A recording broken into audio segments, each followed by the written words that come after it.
All right. Testing. Looks like we're getting ready to go. Another transmission of spirit, bringing this understanding, this realization of the third eye, Machiwa. 1, 2, 3. But some people say this is the first eye. Awaken your third eye, holy ones. And this is part of a spiritual journey, actually. When you go on a spiritual journey, you could say you can train these things, but they also happen naturally over time. They'll start happening, you'll start perceiving, sensing. This is why they call it extrasensory perception, the sixth sense, because if we count the chakra, which these psychic abilities are connected to, this is 1, 2, 3, third chakra, fourth chakra, fifth, sixth, the sixth sense. And so this is something that we're going to be talking about tonight. And we're going to go over some things that could basically assist you in activating your third eye. You would say tips or techniques or ways or things that you could take or eat or do. So there's different things related to the third eye. If it's located in the brain, in the middle of the skull, in the middle, so you visualize it, you perceive it in the middle of your skull. And so there is a gland associated with this. It would be the, some say the pituitary, or others say the pineal. But realize it's around the center of the brain, and most people say it's near the brow line or a little bit above.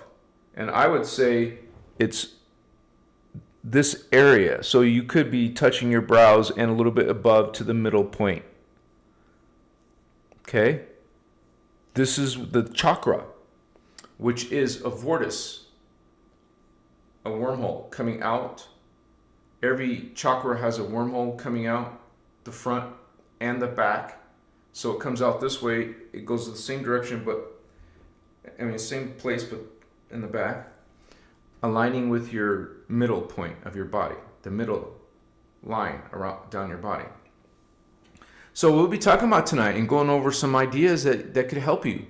And then we'll talk about what some of the other people say, and also some of the things that I've done to help activate my third eye. Because you guys, I remember reading books about it, trying to do stuff, and it eventually helped. It eventually started perceiving. So thank you so much, Holy Ones, for joining this live. Let me say hello to our fellow Starseeds and Indigos coming on in. Amber Anderson. Hey, familia. Amber update. I'm safe, so yeah, me. Love you. Almachiwa. Thank you, sister. I know you had a long drive back, right? So, yes. Glad you're safe. Thank you for being here with us.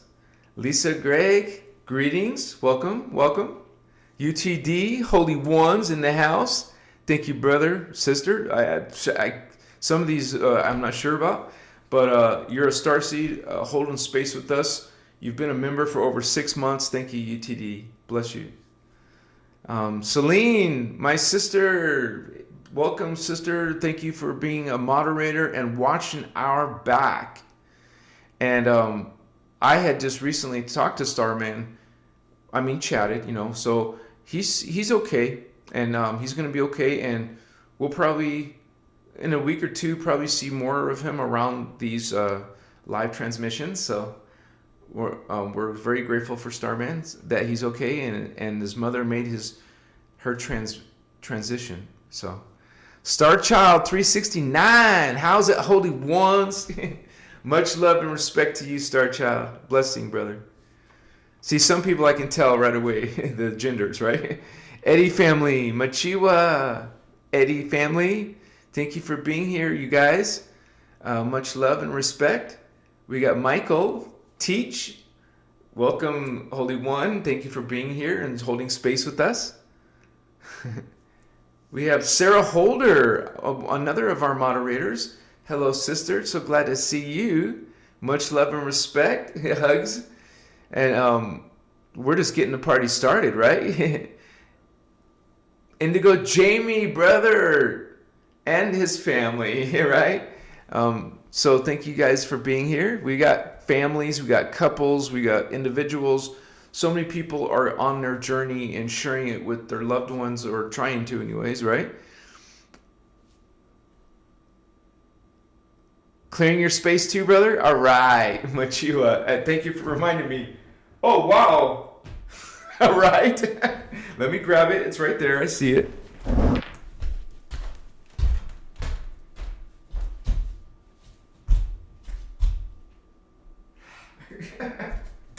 All right, so we got this. Clear my space too. Thanks for reminding me. And usually people focus on this type of work, like psychic work, during a meditation, during relaxation, laying down for a technique, sitting up for a technique, whatever. But what's important is, before you do all that, cleanse your space, protect your space. We're talking about connecting to spiritual worlds with your third eye. You want to have your spiritual hygiene going on. That just means clean and purify your space, your body, your space. And not with stick incense. I'm sorry if that's all you have, but it's better to not use stick incense.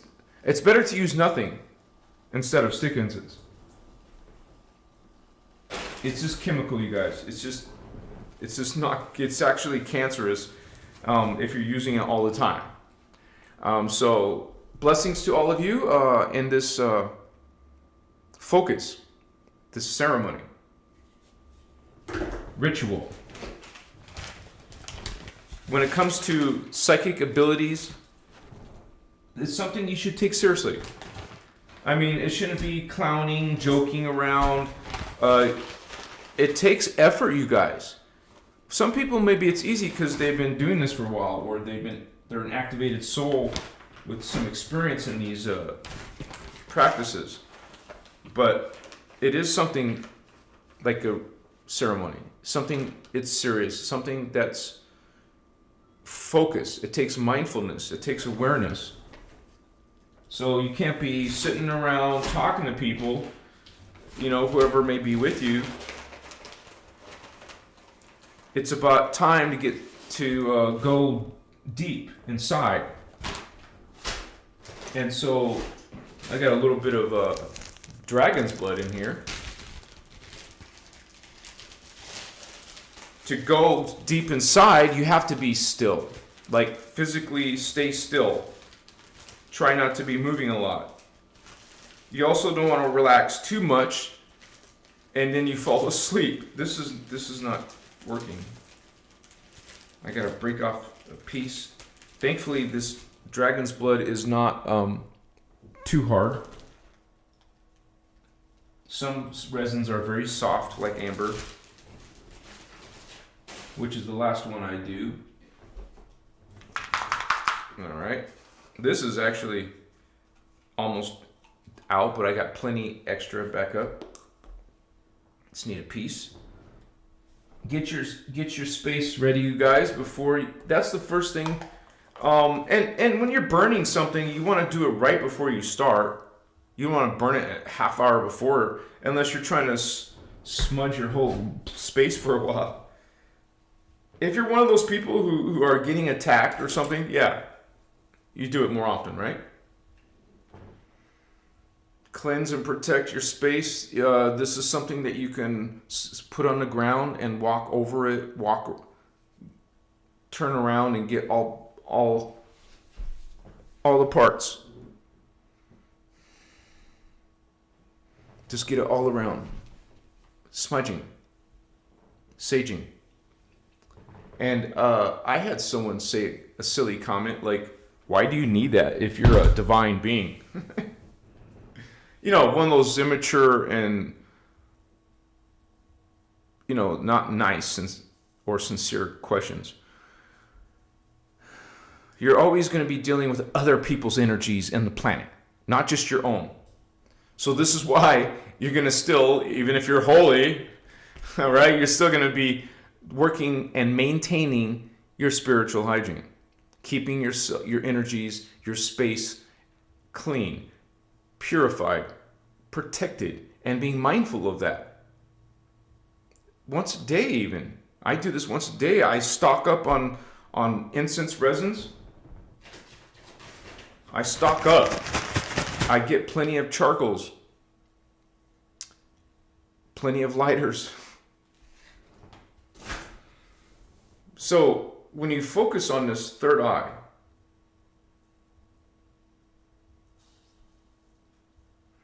realize it's something that you have direct influence over.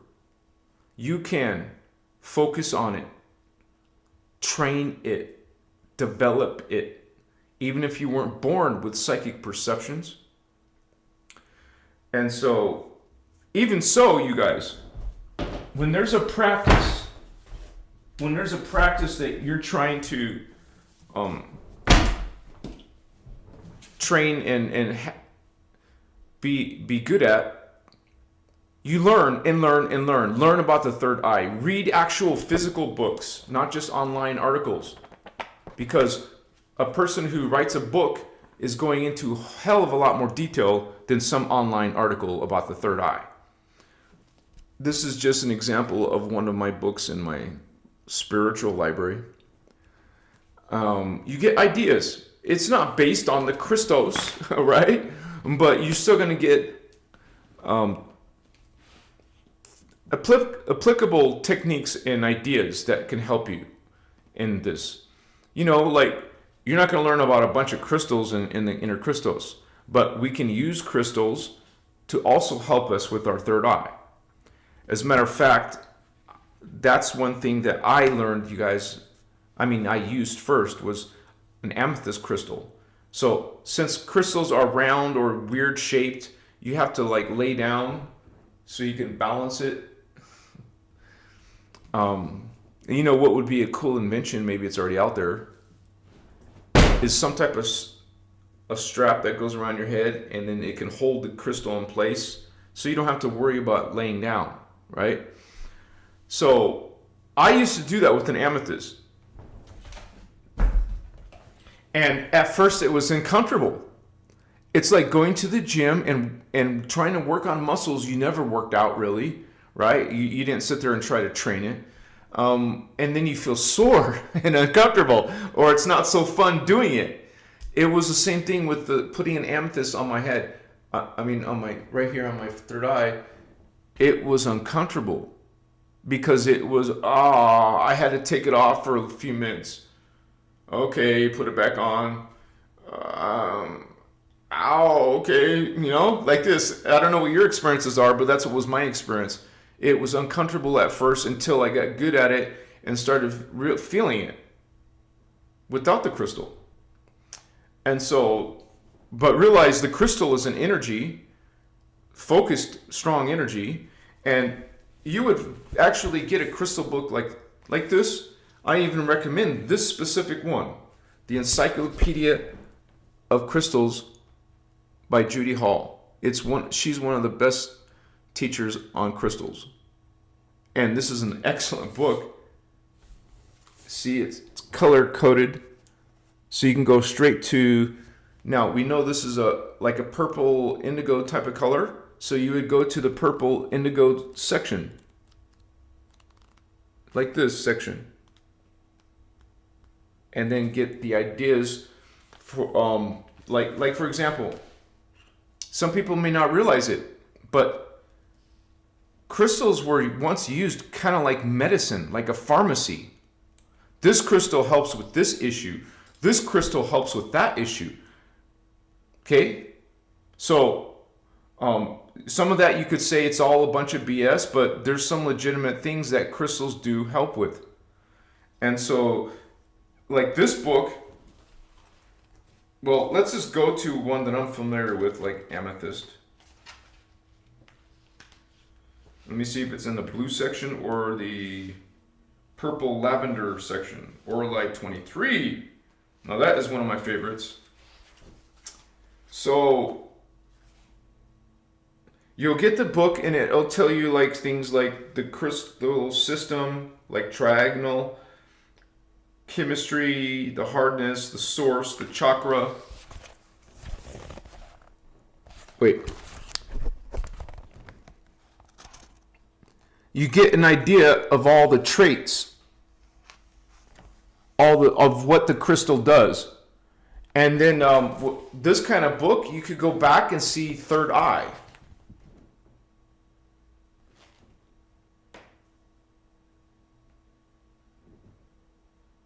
Wait, I don't have my close-up glasses, but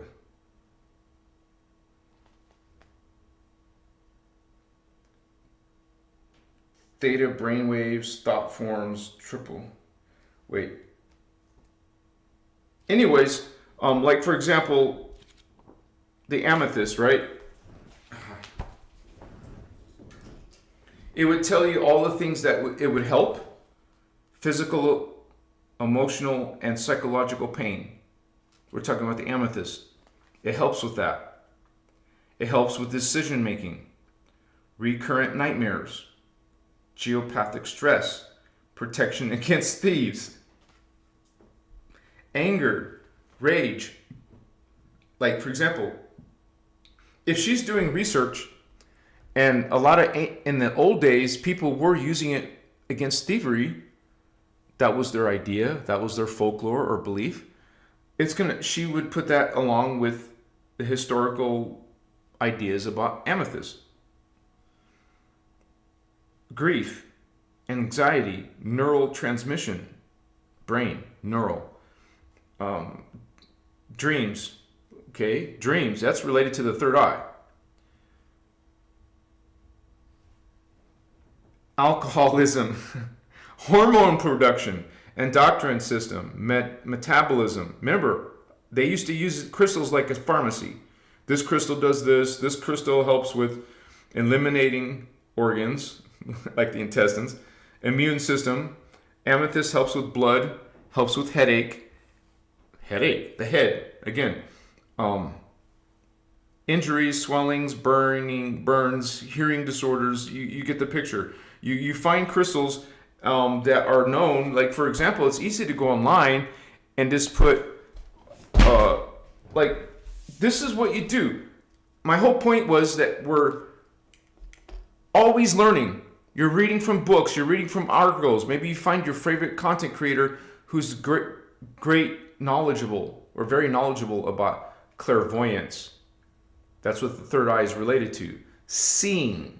An eye sees. So we are seeing into the spiritual worlds that these eyes don't see, because these eyes are limited to the 3D perspective, but the third eye is the 6th-dimensional perspective, and it's focused on the application of vision, seeing.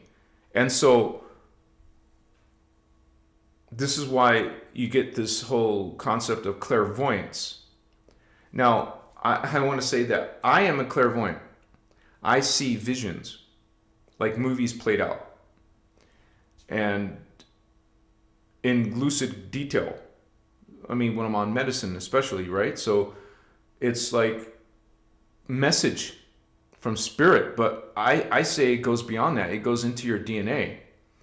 You're seeing yourself, yourselves, other worlds, angels, aliens, all types of energies, right? So that is clairvoyance. That is seeing. That is your third eye. Because some people may be psychic but not clairvoyant. Maybe they're clairsentient, or maybe they're telepathic or empathic or something else. Because when you go to like this psychic empowerment book, like a book, any book on psychic abilities, you're learning about ESP, astral projection, aura reading, Okay, the chakra system, clairvoyance, what I just mentioned, remote viewing has to do with the eye, psychokinesis, precognition, remembering past lives and life between lives, visual, like, you know, when you're out of the body waiting for your next incarnation, visualization, once again, the third eye, you're using visualization, sigils, dream interpretation. You see, guys, when I went on my spiritual journey, this is what I was doing. Researching all of these different things that I just listed, getting books on them, going online and seeing what people say online. I always found more info in books, though, to be honest. Crystal gazing. Hey, what's the deal?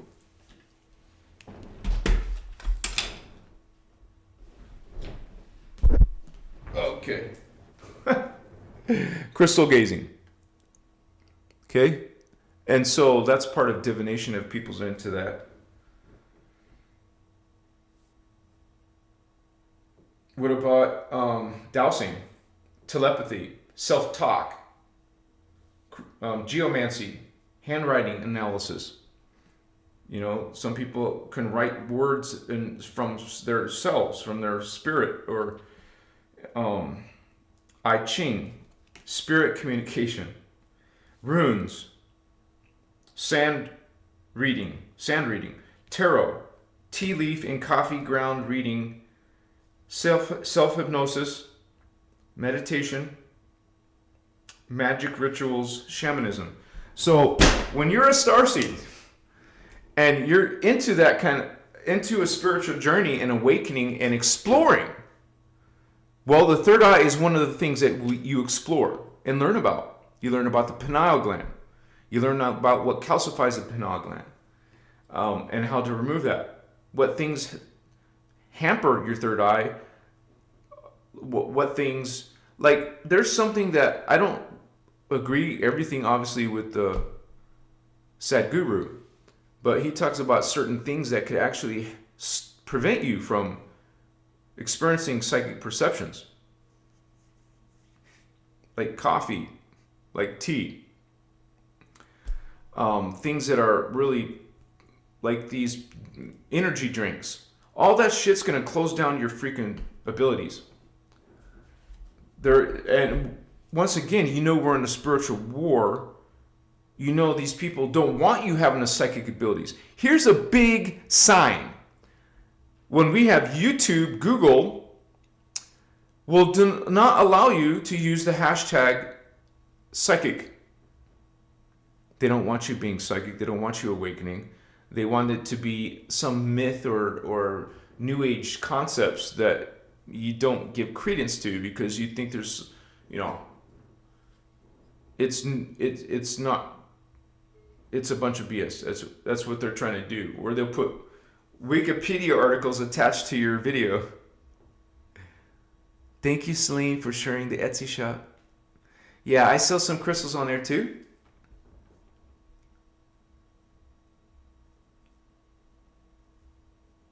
Barney Hill Jr. says selective clair, as in clairvoyance, clairsentience, clairaudience, like focusing on something or someone, and read everything there, a thing. Wait, you're asking a question. Your syntax or your grammar, I don't understand what you're trying to say. Selective clair. Focus on something or read. I don't know what you mean by that. Sorry. You might want to reword what you're trying to ask. Thank you, Barney. Amber, the ringing in my ears is really amping up. Can you touch on that? And is candle gazing good? I don't see any problem with candle gazing. But like I said, remember, when you're sitting down to go into the spiritual realms or see spiritual things, third eye sees spiritual things, well, you always want to cleanse your space and yourself. That's a priority, man. You got to make sure you do that.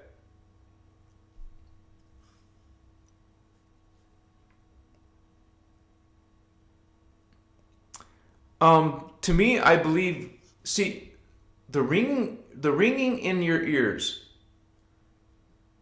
This is what I believe. I believe it is you almost activating an ability, almost perceiving like you should be able to perceive. Like you guys, we're all should be super psychic. All humans have that capacity. But remember, that's been put in our dormant DNA now.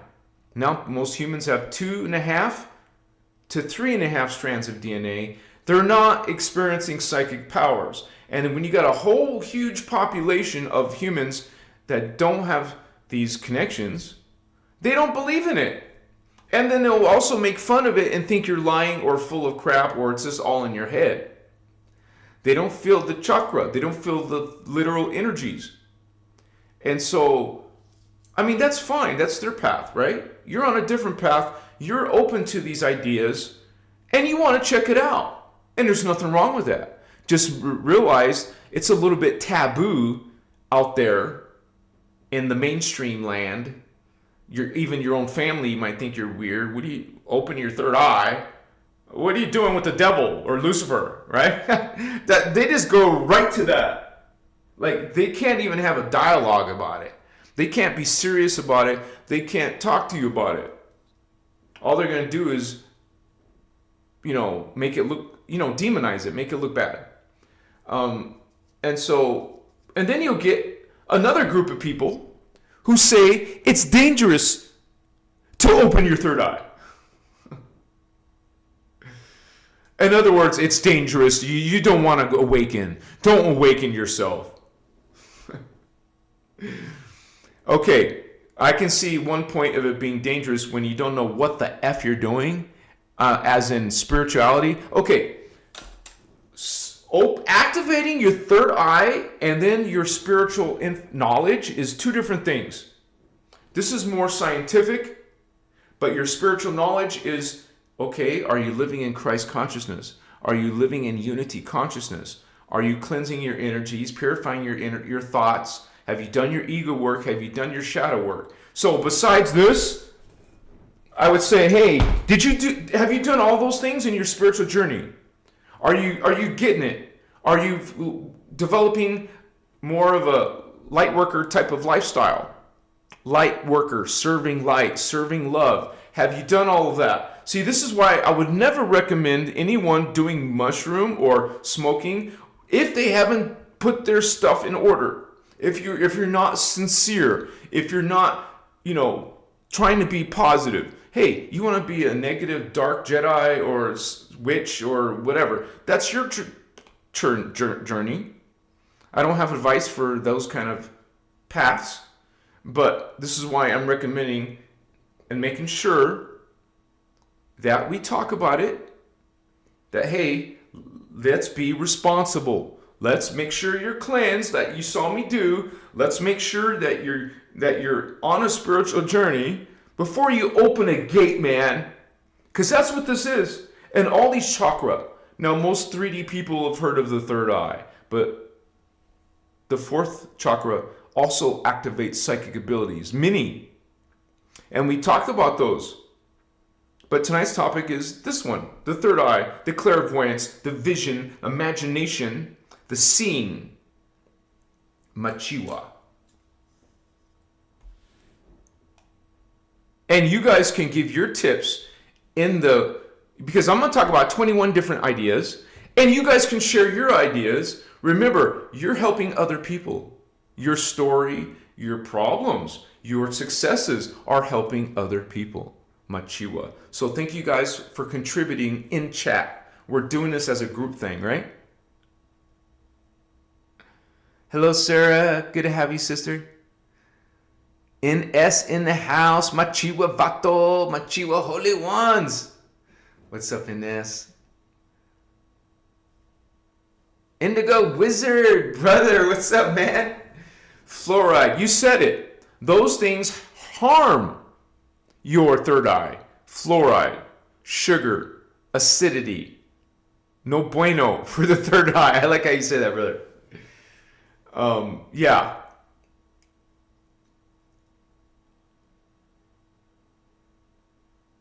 There was a few other things that Sadhguru said, but I just can't remember it all. But that was a long time ago. But common sense stuff. And basically, if it doesn't fit an alkaline diet, because I know some of you, because that's something I talk about sometimes. Some of you are on an alkaline diet. So anything that is not in an alkaline diet, research it and see if it's okay for your third eye. There's things that will help your third eye. There's things that will harm your third eye, like fluoride. And what products do we use regularly that have fluoride? Toothpaste has fluoride. You want to stop, which is one of the main things that calcify this. Calcify, cover it up so it can't operate and function like it should.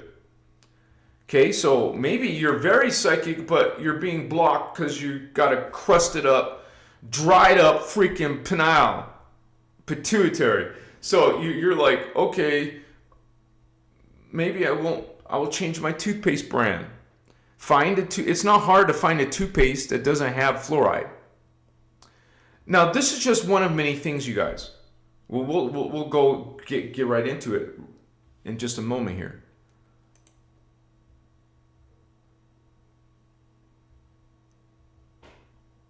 Chris Fiato ad Cambo recommends resonant tuning with binaural beats can be great.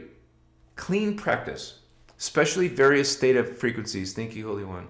And yeah, you can look at it from a brain point of view because we have different brain waves. We have beta wave.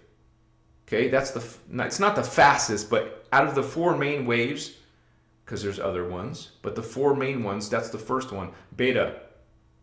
And then the alpha wave, okay, this is beta, and this would be alpha, slower. And this would be theta brainwaves, slower. And this would be like delta, deep sleep. And so, man, in the 90s, I was looking at, what was it called? Megabrain by Michael something. And he was talking about all these devices that you could put on your head. And this was in the 90s talking about binaural beats. Okay? Binaural. Sound here, sound here. Sound, binaural beats. It's doing something to your brain waves. When you want to go, maybe it's hard for you, you would use certain things like techniques or technologies like light sound machine. A light flashes, you have goggles that flash, and binaural beats beating. This is entangling your brainwaves to be a certain frequency. So, like our brother said, you want to do some theta brain, any type of theta sound techniques that would put your brain into the slower. Because think about this, you guys. We're wide awake. We're doing work. We're talking. We're watching TV. We're listening to music. This is beta waves. That you're not going to get no third eye action, technically speaking, you're really not, until the brain waves slow the F down. Stop being so busy. Be into stillness. And closing these eyes helps this eye. So be mindful of that. Maybe you can't always close your eyes, or when you want to use the third eye. But I'm saying, excuse me. This is something that I recommend you guys is, man, you want to close the eyes. That means you go into a dark room. Do this at nighttime. Mostly I do, and then. Make sure you're blindfolded. You can't see no light. And the important thing to understand about the third eye is you can pick up light from your skin. So if this is closed, hello, you're still getting light if you don't have a dark room. So you have to go through all these steps and sit in a chair. You know, most meditations say you want to keep your back straight. I would agree. None of this. Okay? And maybe you're going to end up going like this. This is why I invested in a yoga chair or a special chair that helps you keep your back straight on purpose. You could also get those back things. There's some type of strap system that helps you keep your back straight. But you don't want to feel uncomfortable. But, okay, how can I be comfortable sitting up straight? You see, it takes practice to be able to. You see people in that position, they got their back straight, their head up, and they got their legs crossed and all that, like lotus, half lotus, full lotus. Is that comfortable? Gee, not at first. It's something you train separate from your meditation until you get it going on. Then you put it all together, baby, and you start getting into your binaural beats, your flashing lights, and your breath. Don't forget breath.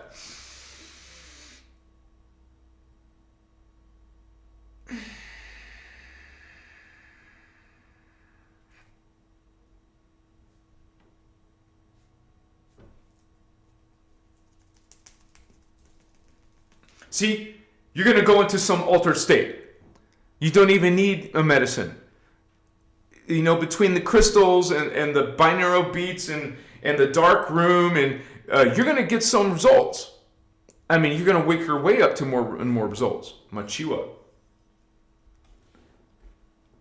Thank you, Indigo, Jamie. Thank you, Barney. So let me look at my notes, and this is some of the things that we're going to talk about. Machiwa.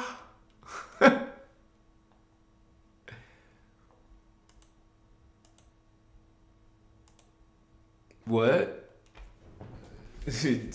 I did close windows before I started. I mean, I must have closed the wrong window that I didn't want to close.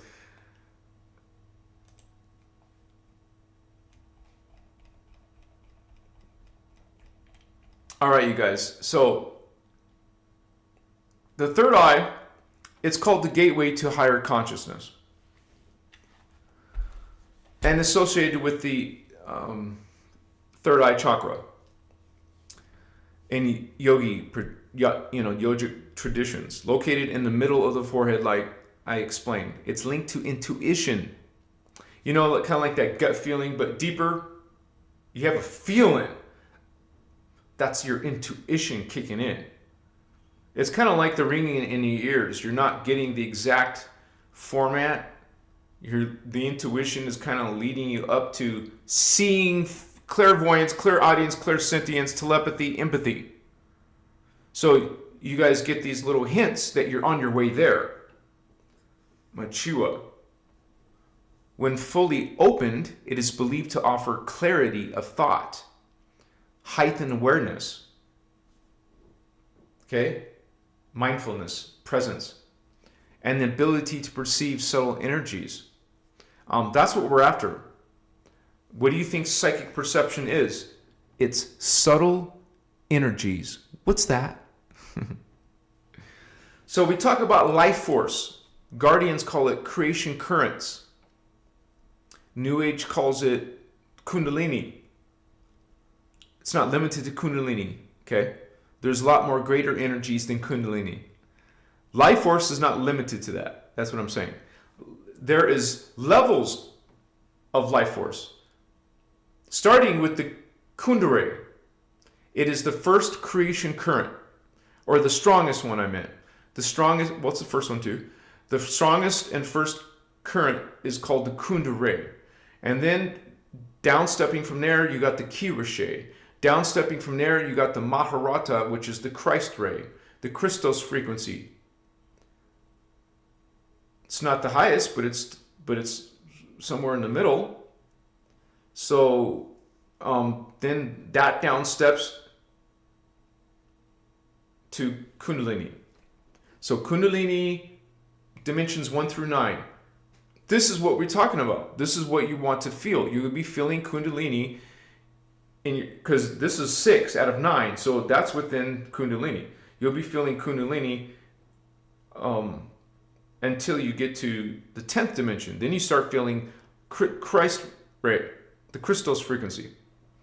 Okay, so we're not there yet. We're see, even though this is a cool thing, it's not very high. There's so much more to your spiritual journey than the 6th chakra. There's the 7th chakra. Can you imagine what type of psychic abilities that gives you? How about the 8th chakra right here? And then the 9th chakra, which is diagonal. And then there's a 10th chakra, 6 inches above your head, 6 inches. And then 1.5 feet is your 11th chakra. And then back down underneath your feet, 6 inches below your feet, is your 12th chakra. Okay, you see how the 6th isn't really the shit? You still got much more to go besides clairvoyance.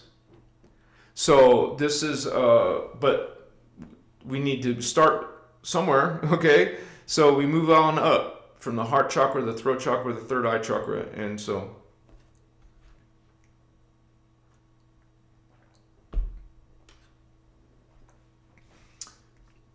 And medicine, plant medicine will help. It's not listed in these 21 steps, but that is definitely something that will help you guys.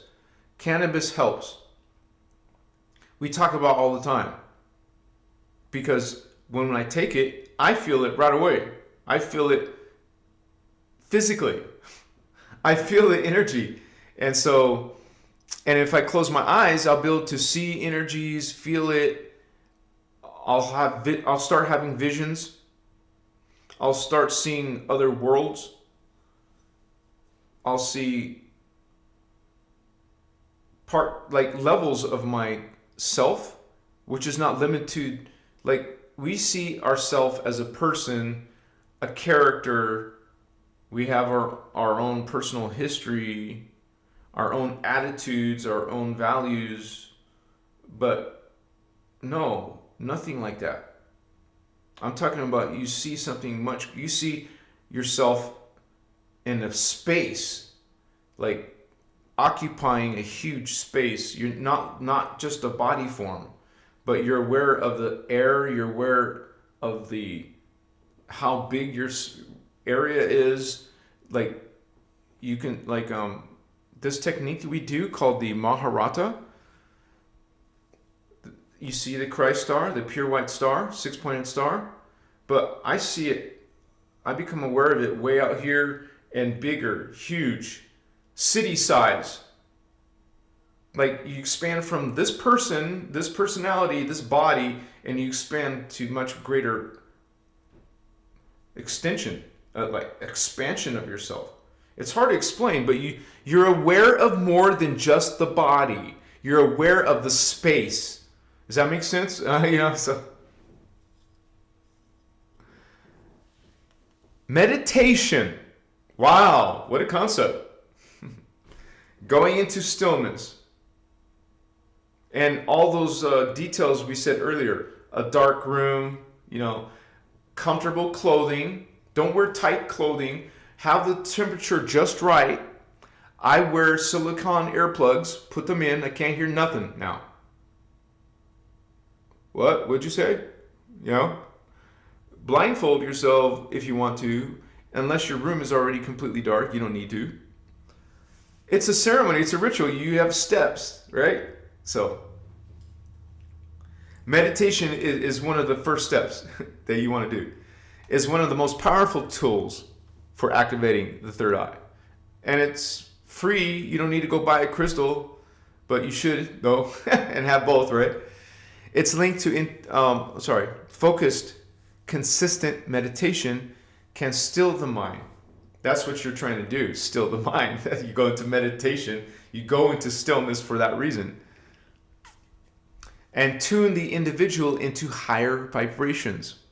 That's the lingo of New Age. We don't use that. We use creation currents, life force energy. You want to tune yourself into the life force energy, and you can't do that by, being in beta state. I just want to make a quick comment that always bugged the F out of me. Why? If it's beta, alpha, what? Huh? Did you know the Greek alphabet starts with alpha, beta, gamma, delta? So why did the scientists have to go in and screw that up? If you didn't know, it should be alpha first. We all know alpha, omega, so alpha is first. Why is beta first in brainwaves? Stupid, right? Okay. And then we got gamma, even faster than beta, way up at front. Why didn't you guys figure this out a long time ago, right? Over time, meditation enhances intuitive faculties and sharpens inner vision. And so here's another way to activate your third eye. Visualization techniques, you guys. I used to give books on visualization and practice visualization. And you will, for example, I'm just trying to think of some object, any object. Like, could you see this in its detail? The logo. Look at it. As people like me, I have to look at it with glasses to see it focused and clear. Look at it. Look at whatever object you have in your hand. Look at it, look away, and try to see it.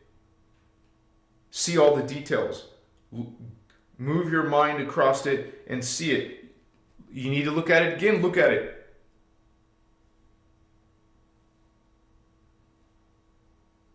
Like right now, when I look at it, I realize there's a little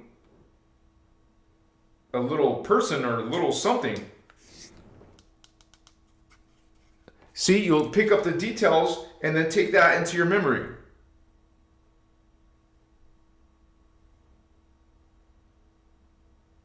You keep doing that. It is something that you train. Visualization. Train visualization. You guys, I can't stress how important this is. Imagination, visualization helps exercise and train what is actually doing the visualization, imagination, is your third eye. So think about this. If it's difficult for you to imagine and visualize, that's a sign that your third eye is weak. We're gonna fix that. We're gonna fix that, right? It's not gonna stay weak. Let me check out the chat.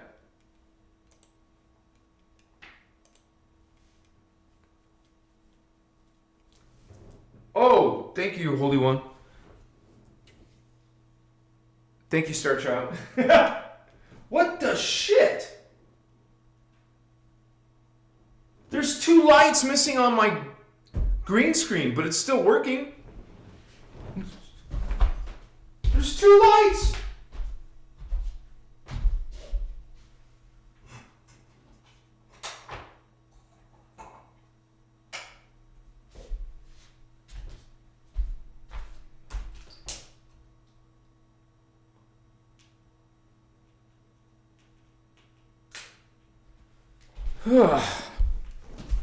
I mean, this green screen takes 4 lights. So, I almost put my head in that fire, man. Shit. There we go.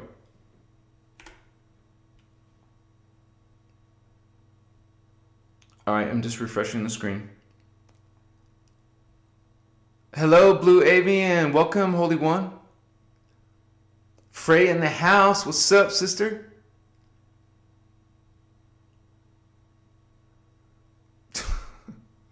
Secretly a gecko. I don't even know who that person is, but I don't think you need someone else to tell you what you should do. I think you can probably go inside and tell yourself what to do.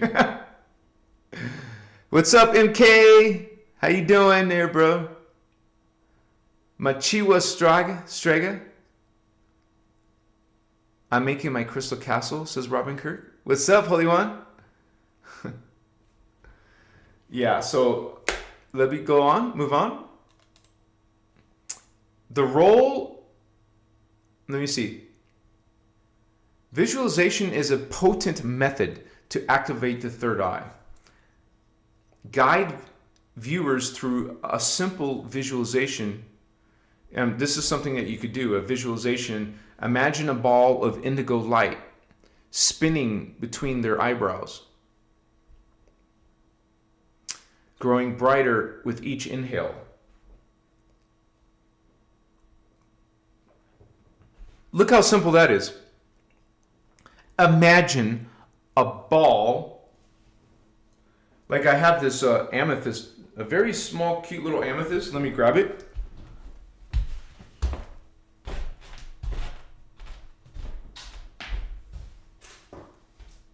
It's a little bit dusty, but I can still show it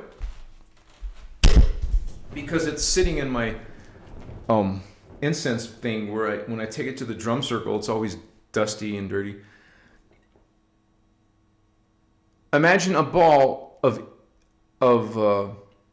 light, not a physical ball, but this is giving you an idea, the size. A ball of light between your eyebrows, growing brighter and brighter with each inhale. So every time you go, it gets brighter. A ball of indigo. This is more purplish, a little bit more blue, because this is the color, the life force current, the creation current is actually an indigo color.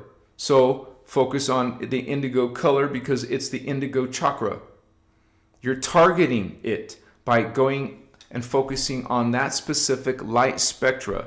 Remember, this is spiritual science. Okay, when you focus on something, you're sending energy there. Okay, so where thought goes, energy flows. So you're going to flow energy there to the third. First of all, you're also seeing, or remember, you became aware of it in the middle of your head. Okay, in the middle. It's in the middle of your skull, and you focus on a small ball and see this ball of light, this indigo ball of light, get brighter with each inhale.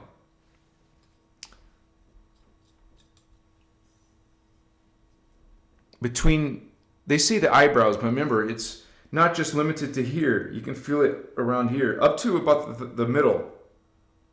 It's interesting because I have this little thing right here. It's not a scar. I was never cut or hurt there. I don't know how it got on my head. I never remembered where this came from.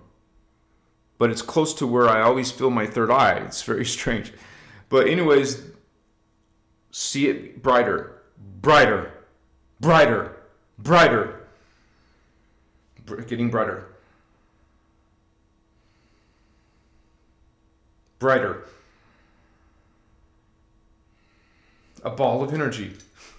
Getting brighter and brighter and brighter, brighter, brighter. Keep on seeing the light spectra.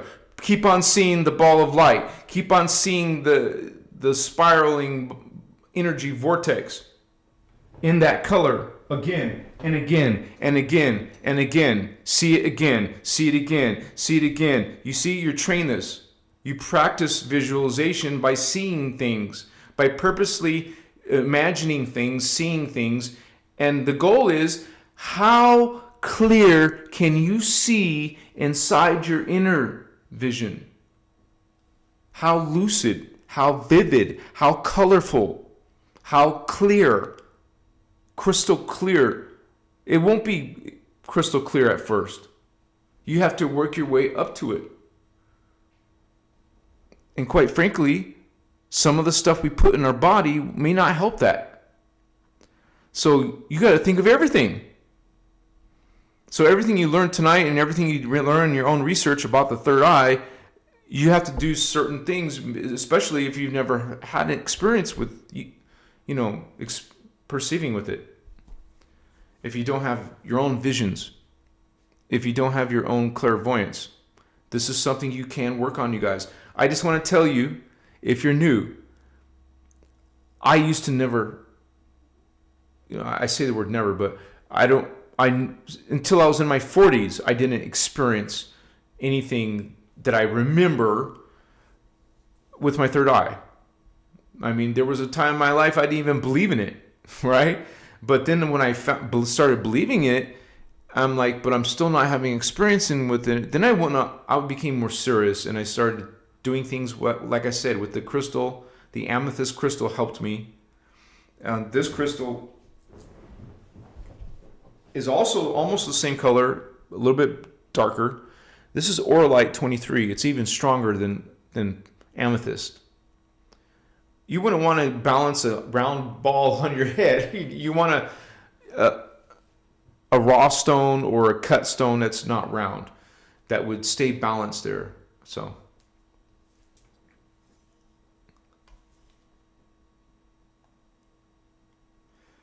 visualizing symbols like the lotus flower blooming in the forehead can also stimulate the third eye. So if you don't know what a lotus flower looks like, just look in Google what it looks like. This is part of your technique, is trying to visualize that flower. Visualize a lotus flower. See the lotus flower blooming. You see? You guys, it sounds so simple, but imagination, man, is so powerful for this. Keep on, spend a half hour just visualizing and imagining stories in your head. It doesn't have to be anything about your life goal or nothing. Just have fun. See yourself in some enchanted mystical forest. What are you doing in the forest? Okay? See all the details. See as much details as you can. See yourself on the beach. See yourself handling with different objects. Or like I said before, get real objects and get used to memorizing the details in your head. You got to look at it, see it. Not clear enough? Look at it again. Until you guys will see, you'll get progress. Just like the people going to the gym start seeing progress after a little while.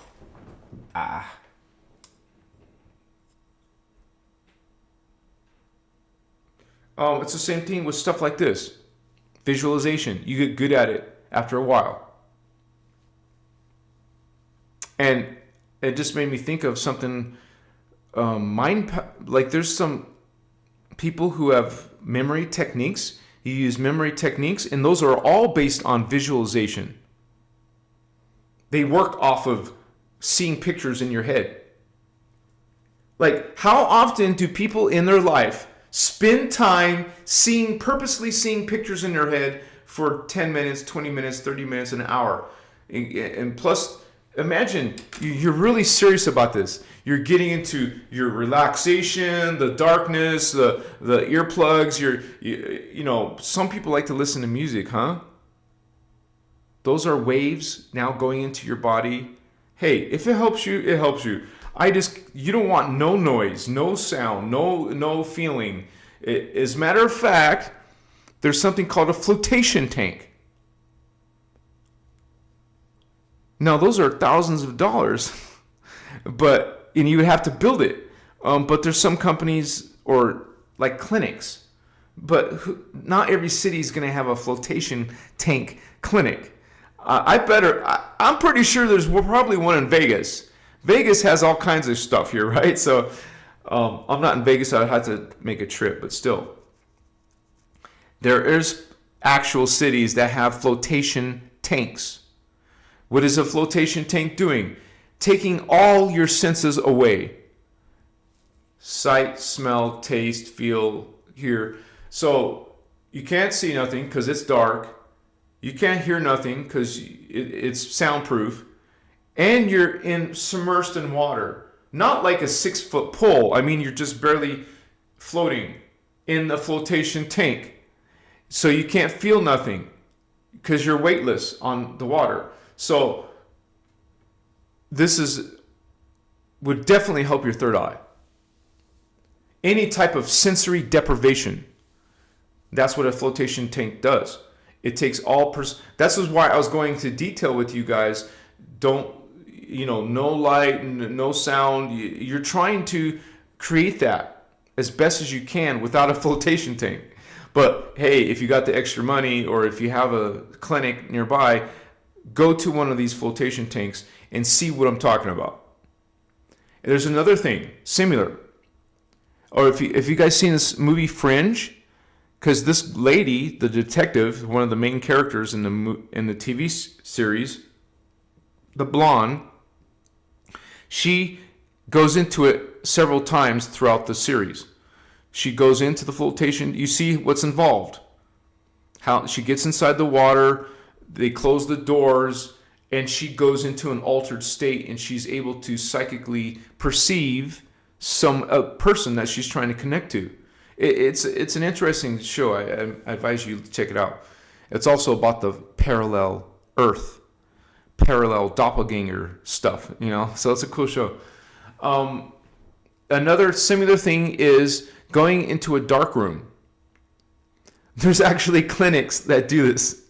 You could just stay home and do it yourself, but go to their clinic, go to their dark room. You might as well combine that with fasting, right? That's another way to help your third eye and experience paranormal things, is fasting.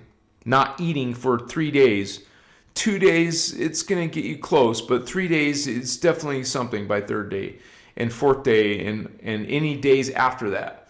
You're definitely going to be experiencing visions, clairvoyance, perceiving spiritual worlds and beings from not eating.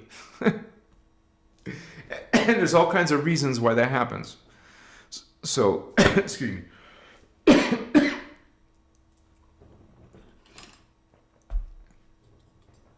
The role of sunlight.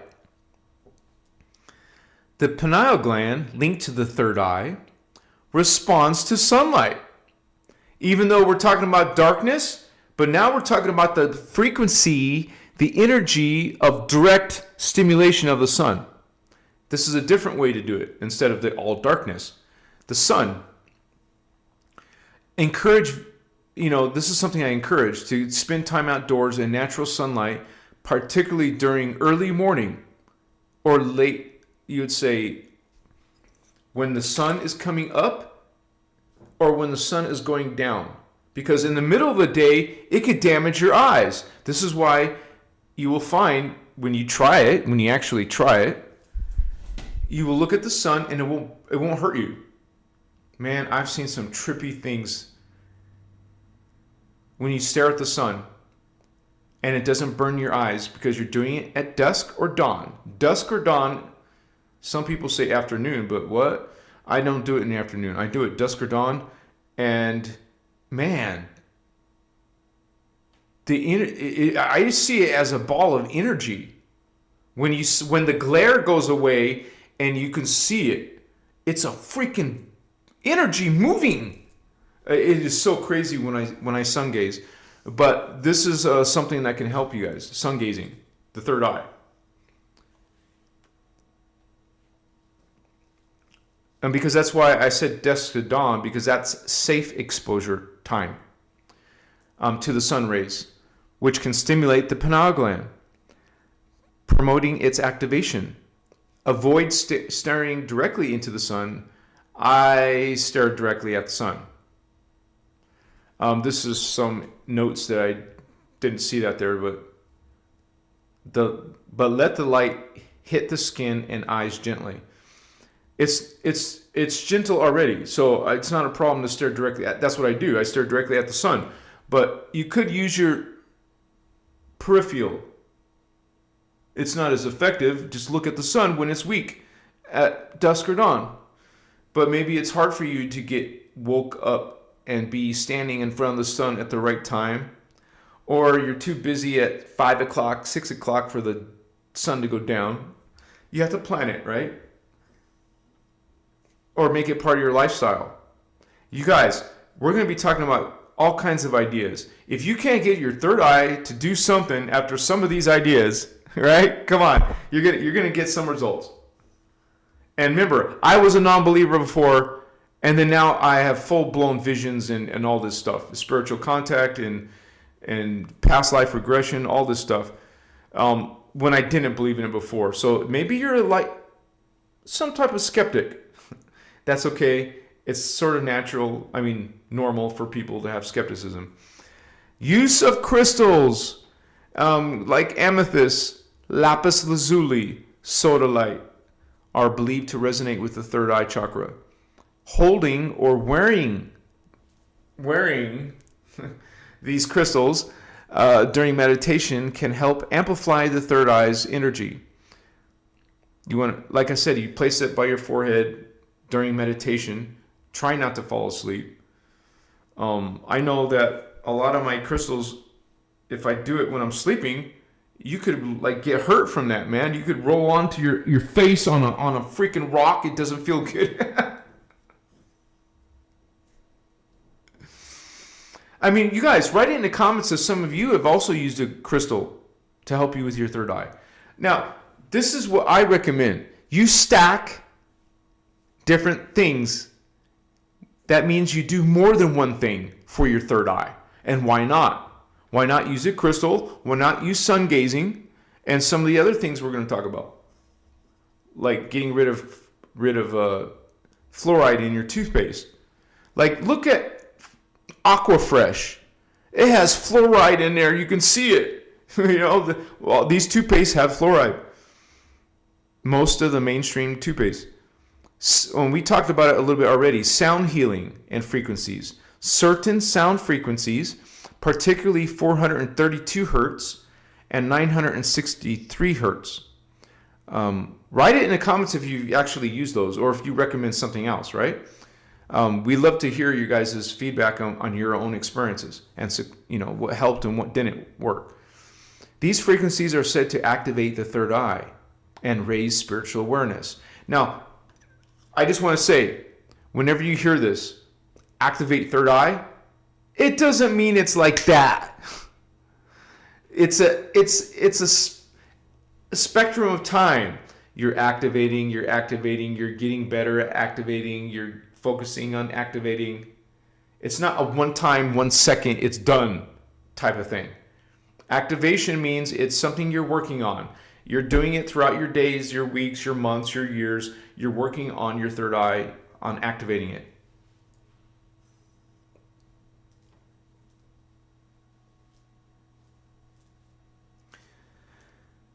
It raises the spiritual awareness, these sound healing frequencies. Sound healing through binaural beats or solfeggio frequencies, which can be easily found online. You just download it to your device and listen to it. And I know some of you maybe just have the speaker on, but you guys, I recommend this type of stuff with headphones, even earbuds. Just simple, it makes a huge difference when you, instead of hearing a speaker play these frequencies, man, you want to do it with some type of headphones, some type of earbuds. It makes a big difference, you guys, if you're hearing it this close and this clear.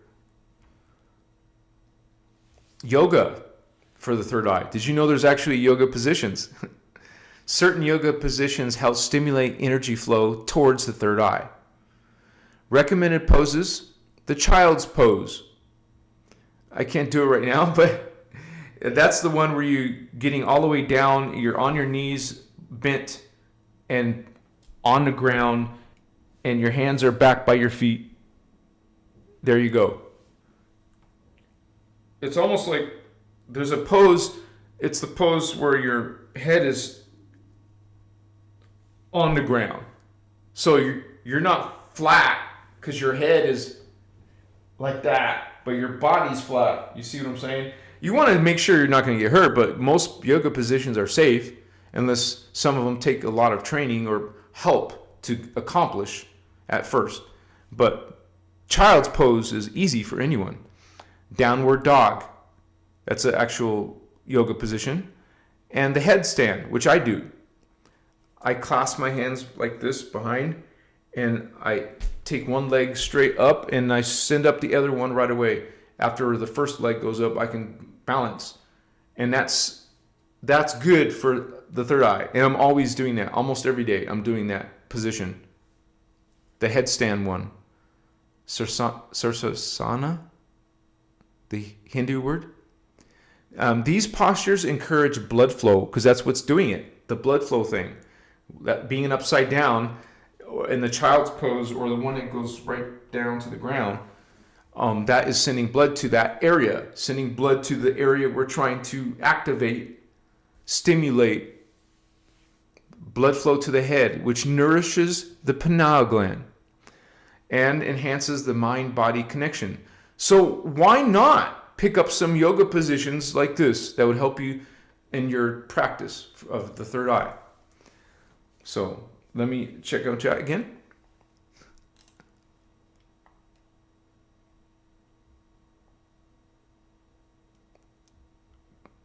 Lazriel in the house. Are you getting lit, Lazriel? You getting your third eye going? We might get lit later. Don't wait on me, you guys. We got this bit rate problem.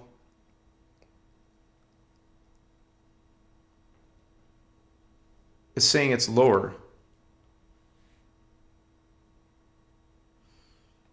Okay, so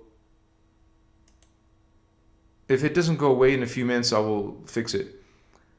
Frey, blessings to all you indigos. Thank you, Star Sister. I like your little crystal ball there and your yoga position. Thank you, Star Sister. Much respect. Thank you for supporting this work. It's much needed, and this is how I survive doing this full time for you guys. So I just want to shout out there for anyone who wants to help out this work. Please do a live donation, or you can, like Celine, she shared my link to my Etsy shop. That's another way. A third way is to become a member. That goes both ways, because now you can join the rest of the group on Discord chat server. We have Celine and Indigo Wizard and some of the others moderating that. So it's not a big deal. Most people follow the rules, some people don't. But anyways, once you support the work, that opens up to you. So thank you so much for that, you guys. And this is how I keep doing this all the time, full time, 7 days a week. So blessings, and it's for real, you guys. I don't take days off. Now, during the holidays, I will travel to Arizona, but I still won't take a day off. I'll still be doing my work, but just less. So I'm spending time with family while I am there. So.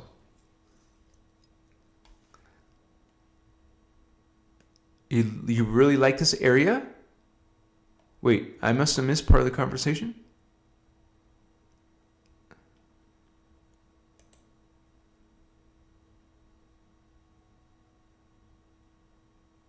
No, yoga is not demonic. Why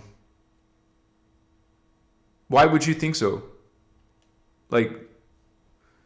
First of all, demons is a religious term. So when someone uses the word demons, we know what they're talking about. Generally speaking, it's a religious related term. And yoga doesn't even have to be a spiritual practice, but it helps you with your energies. Okay? We're talking about also a spiritual science. Just like, what is that with all the people doing, there's Qigong, there's Tai Chi, there's yoga. It has to do with energy. Do you think religious people have any clue about energy? First of all, they don't even believe in it, man. So if you're relying on what someone else said about yoga, I mean, come on. I'm assuming, though, whoever told you it's demonic, it's BS. How do you get going into some position as bringing demons into your life? Come on, use some common sense. You're learning how to. Actually, there's something called, was it yin? Yin yoga. It's the most gentle, easiest yoga. If you're not very flexible and all that, yin yoga. There's different types of yoga. There's some very fast-paced yoga. I don't like that. I like the traditional yoga positions. There's nothing demonic about it. I'm just replying to your comment, Machua. And you guys didn't have to, that wasn't a bad comment. So anyways. Chris, I think, welcome to the club, Holy Ones. Machua. Oh, Colorado River. There you go, sister. And I think that's a great journey, what you're on. Because I was exploring nature. I lived in nature for a while, for a few years. I've traveled. I don't travel to go to these cool places. I go to sacred places. They're cool. So I'm not a typical tourist, I'm not going to all the cool, great places for lifestyle, but I'm going there for sacred sites, spiritual energy sites. That's what I would travel to do. And so going to Colorado River, it's beautiful country. Arizona is beautiful country. Like you go into the mountains, the forest. Oh my gosh, it's beautiful. I feel so good when I'm in pine forests. And that says a lot. I mean, I grew up in pine forest, but I think there's more to it than that. Some type of experiences in previous lifetimes. Soto Zen became a member. Uh-oh, we got some internet connection.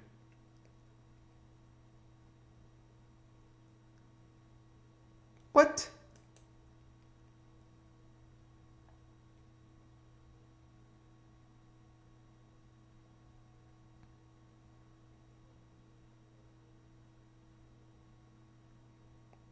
All right, you guys. Is the internet connection for you guys okay? We got 111 people. I saw that.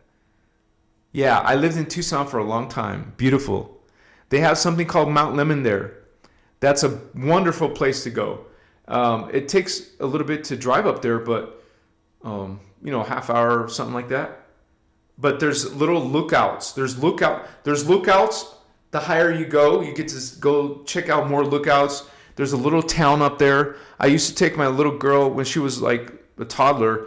We would go all the way up to the top. It was beautiful mountain forest and fresh air, beautiful scenery. We would always, I wasn't on a spiritual diet then. We would go up there and get hot chocolate and cookies. It was so freaking cool, man. I'm so happy my daughter had fun going and doing stuff like that. But nature is always good for that. The third eye. Thank you, Star Child. It is giving me some issues.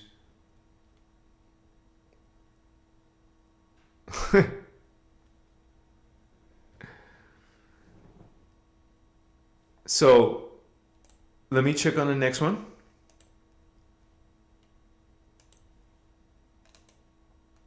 After yoga and third eye, diet and detox. In order to get that working, for example, in order to get your old beat up car working, you got to go through a detox, baby, a diet and a detox. The pineal gland can be calcified over time, particularly due to the consumption of fluoride and other toxins. You want to try to reduce the fluoride intake. One of the ways is drinking filtered water. I avoid tap water, for example. And reduce the toothpaste that I talked about that has fluoride in it. And also foods like raw cocoa, spirulina, and chlorella are rich in antioxidants and can help detoxify the body, supporting third eye activation. And I don't know about you guys, but I don't know. It just came to me, so I want to show it. There's something. They didn't say chlorella, but they said chlorophyll in angelic realities. I'm gonna listen when a guardian recommends something like chlorophyll. So let me show that. Let me bring up a PDF first.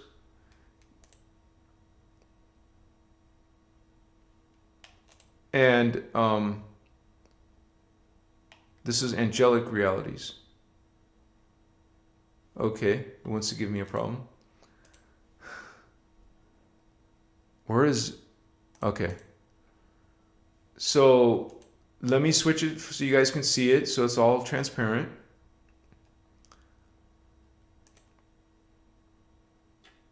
Wrong one. Sorry. Not PDF, but there we go. So I'll put maybe chlorophyll, chlorophyll. One result. This is in angelic realities. I've never seen a supplement talked about. So when I do see it once, I'm like, oh, hell yeah. Oh, wow. It's protection against Zeta gray aliens. And caffeine. Holy cow. So caffeine's your friend if you got some Zeta gray aliens up in your ass.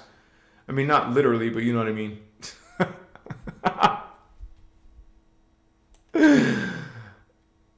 It's under... This is not where I saw it, though. What the shit? This is not what I saw it from. Okay. Let me find it where it says contact. Oh, let me put the word contact.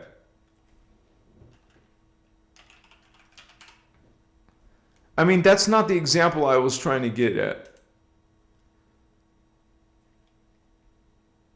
Emerald Order Protocols for Contact, 59. Page 59. Oh my gosh, okay. Okay, yeah.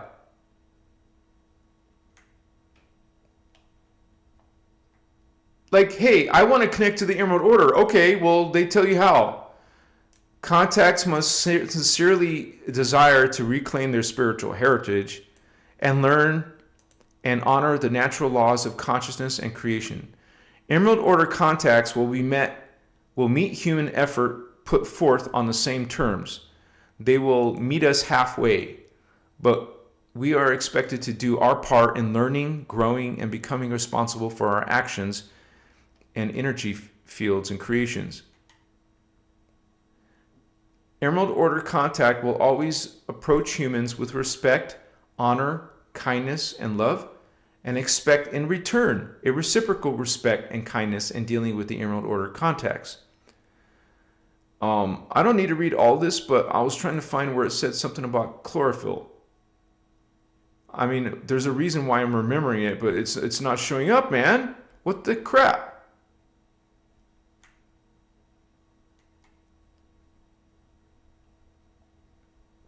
I could swear there was something to do with chlorophyll, but I think they probably misspelled it, so I can't find it. But anyways, you guys look around this area in the... I don't know if it helps with the third eye, but it makes sense to me. So that's something that someone could look into and then find out for yourself and maybe share it with the group. Because I think that's really cool. All right. Essential oils. Did you think about that? Witch hazel? Oh, witch hazel. What the F? I meant mugwort oil. Mugwort. Or, dude, frankincense oil. A few drops, right? Essential oils. Oh, I just said it. Like frankincense, sandalwood, and lavender can stimulate the third eye when using during meditation. So remember, stack. Do your daily sun gazing. Work with the essential oils while you're meditating. You did some yoga position earlier. You worked with sound frequencies earlier. You see what I'm saying? You worked with the crystal earlier. You know, stack these things if you really, really, really want to activate your third eye. I suggest placing a drop of the oil on the forehead. I put it on my finger first and then go like that. You can do whatever you want, right? Or some people work with it by inhaling the scent.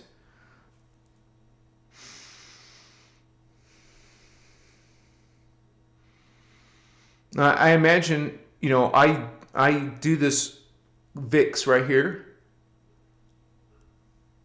because it has an essential oil in it.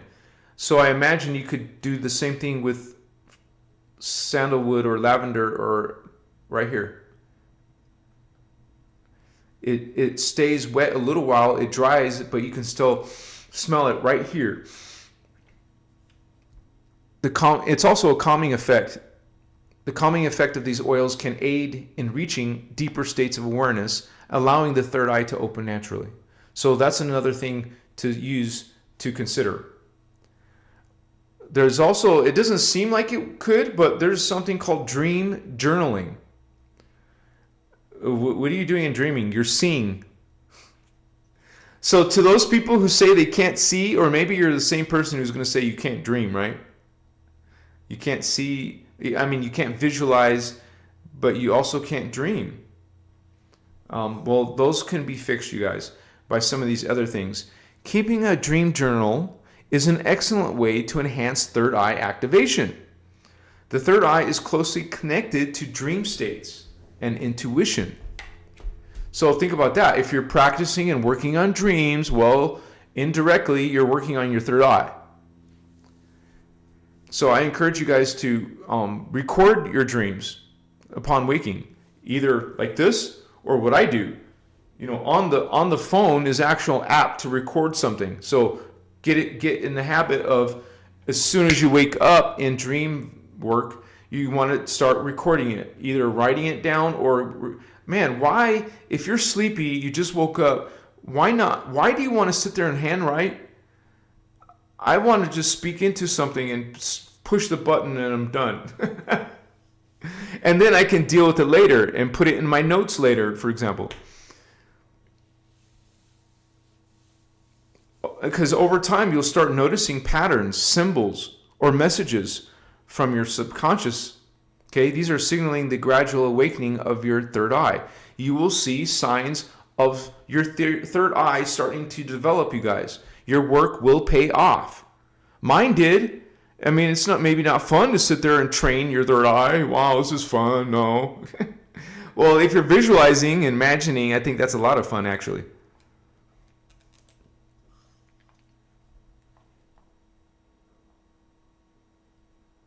Yeah, it is a great idea. I think it's cool. Nikki B, what it do? Says Zachariah X. I didn't mean to say Zachariah. I'm so used to saying Zachariah Ascension. Zachary X. Thank you. Sorry.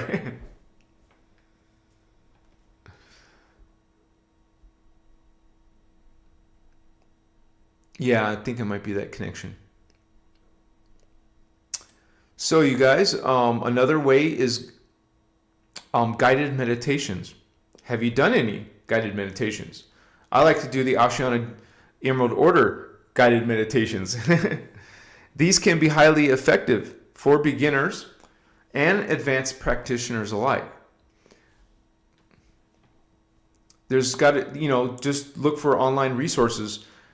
Third eye specific guided meditations. That's what I mean. These help maintain focus and provide like step-by-step instructions for visualizing and opening your third eye. There's that visualization again, right? You can also consider creating your own guided meditation to share with your people that are trying to open their third eye. Another thing is mantras and chanting. The sound of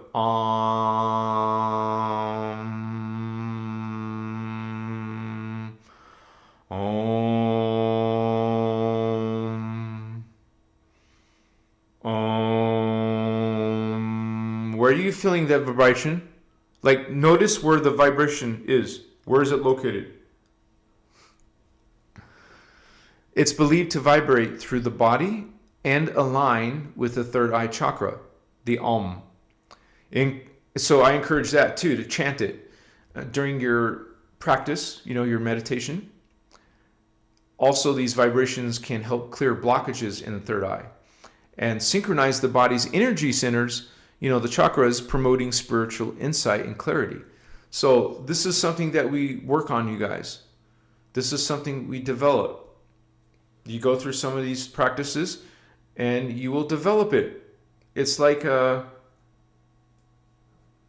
you see all these people make fun of these kind of things. They think it's impossible or it's a joke. It's not a joke. And you literally, this is sort of like science, spiritual science, to get this going. You're trying to set up certain things in order for it to start working. You can do step-by-step things. It's tangible. It's not something way outside your possibility. It is tangible. It is something you can learn how to do, and you would, for example, develop something you personally, a step-by-step thing that you personally have success with. And whenever you know how to activate your third eye whenever you need to, right? Machiwa. Breathing techniques, what we call pranayama. I actually have books on pranayama. It's a science. It's an art. There's so much to learn about it. But you can start by learning the basic ones, which is inhale, hold breath, exhale, hold breath. Most of the time, we don't normally hold breath between inhale and exhale. Or we don't usually do it anyways, but for example, inhale. I did it earlier. Hold breath after you inhaled. Then exhale. See, when you're totally empty of air,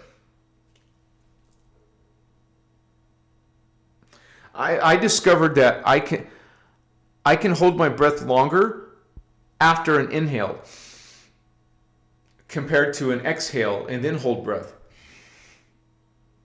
That's harder, to have nothing in there. So, but it comes with practice, with training. You're also going to be, and some of these pranayama breathing techniques,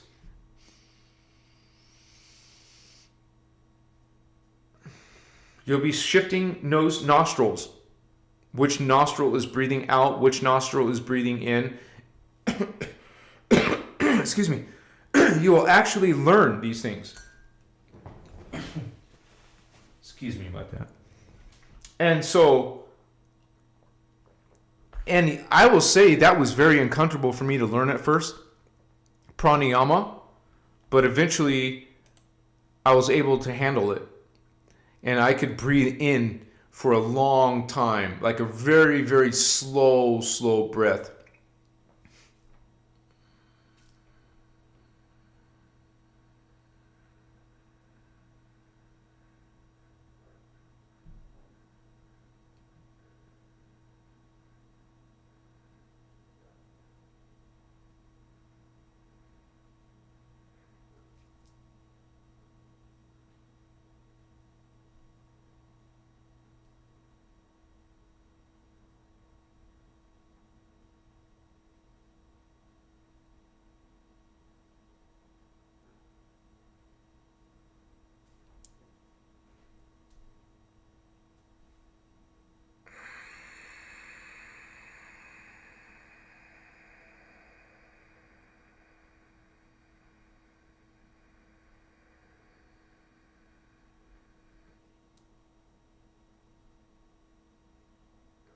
This is something you want to do regularly.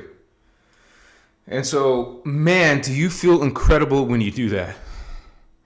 You get a rush in your head, a rush in your feeling. It feels good. Especially when let's say you find yourself stressed. Man, pranayama has a lot of applications, but one of them is the third eye. But it does help relieve stress. It helps you meditate more deeper. It is amazing. Not demonic. So this is something that set aside some time every day. You're going to start training to become a Jedi, holy ones. Work your way up. Get better. Much you up.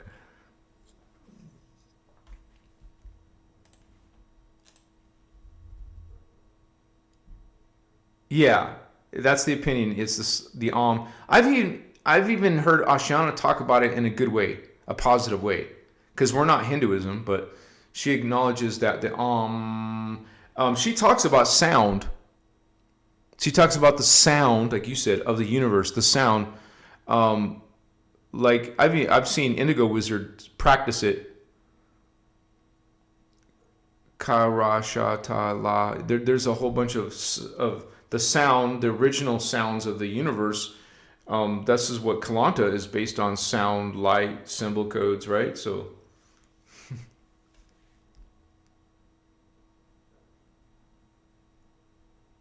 Yeah, afterwards, right, Brandy? Afterwards, it's awesome. It's struggle because you're not used to it. We're not used to these discipline. First of all, usually in this spiritual journey, in meditation, you have to be disciplined to sit up straight. You have to be disciplined to hold your head up. You have to be disciplined to, well, you don't always have to do the weird ass full lotus position with your legs. Do you guys see the ancient Egyptian statues? Look how they're meditating. Very simple. With their hands on their lap. They're not doing no full lotus. They're just like this, but they are having their back straight. Unfortunately, for some people, that's important. You want to keep your back straight. And if your back hurts, well, keep it straight and lean forward or lean somewhere, but keep it straight still. Right? So, at first, it's uncomfortable. Maybe you're going to give up, say, screw that, I'm not going to do this. But what I'm saying is, yeah, there you go, Indigo. Thank you, brother, for sharing that, man. Thank you. And there's a whole chapter on it. There's a whole meaning on it, and you can look it up and teach it to yourself. Or watch the video about Ashana showing you how to do it, right? So, yeah, this is, whoa.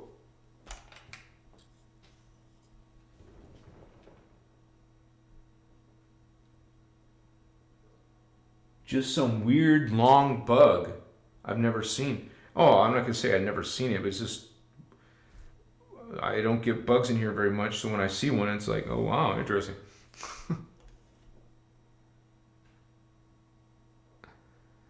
Oh, really? Are you talking about in chat right now, Soto? Or are you talking about online on channels, YouTube channels? Okay. The next one is fasting. And I did mention that earlier. Fasting for spiritual clarity. Fasting can sharpen mental clarity and help detoxify the body as a side thing, which supports the activation of the third eye. So yes, but you have to reach the third day mark and longer. So discuss, this is something that you can consider or not, you guys. Some people just don't want to fast. I have to fight with this sometimes, but I try to regularly fast, even if it's just once or twice or a few times a month. I do it a few times a month. I fast. So it just depends on your lifestyle and if you can go without, learn how to deal with it. Because honestly, when you actually get down to fasting, you don't feel hungry. Especially if you do feel something, you drink water.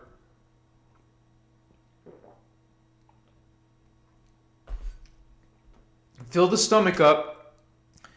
You don't have to fill it up. Put some water in your stomach. You don't feel hungry. At least that's my experience.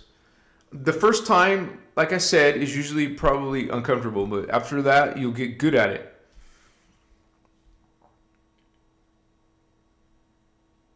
Even if it's just intermittent fasting for short periods, and it can heighten your awareness, you guys. So I definitely recommend it. Besides that, it's also a high vibe diet is good for your consciousness anyways, good for your health. So some of these practices kind of overlap with other practices. And also fasting clears energetic blocks. So allowing the body to focus on spiritual rather than physical nourishment, right? Another thing is artistic expression. Engaging in creative activities like painting, drawing, writing, stuff that activates the right side of the brain, can unlock the inner vision associated with the third eye. So I encourage you to do that. And I know that in my own personal life, I was always into that stuff. I was into art. I was into drawing. I was into computer art. I was into poetry, making poems. I've seen Celine do that. Make poems and make writings, make writings, stories, or just practice the imagination, making stories with only imagination, no words, for example, seeing pictures, linking pictures with other pictures. This is how you develop your memory, machiwa, as well, besides your vision. So it's good to express your thoughts and your emotions artistically, as creativity is a form of spiritual communication, you guys. The act of creating can help individuals access higher levels of consciousness and insight. So another thing is to practice lucid dreaming, which will affect and help your third eye if you practice lucid dreaming. So it's another tool for third eye activation. And so you will become aware of your dreams and learn how to control them. And this is a practice that you can learn also, which will help you with this other goal. So it's amazing anyways, right? Who's done lucid dreaming? To me, it's like being on plant medicine without being on plant medicine. It's like being on plant medicine. But it's a freaking unbelievable, amazing experience to be awake, to have control of the dream that you're currently in. It is so amazing. And if you could remember to tell yourself right then and there to start flying, to walk through walls, to make things levitate, to look at your aura, to feel energies, to sense aliens and angels and other beings, to travel, as soon as you're in control, have some fun, baby.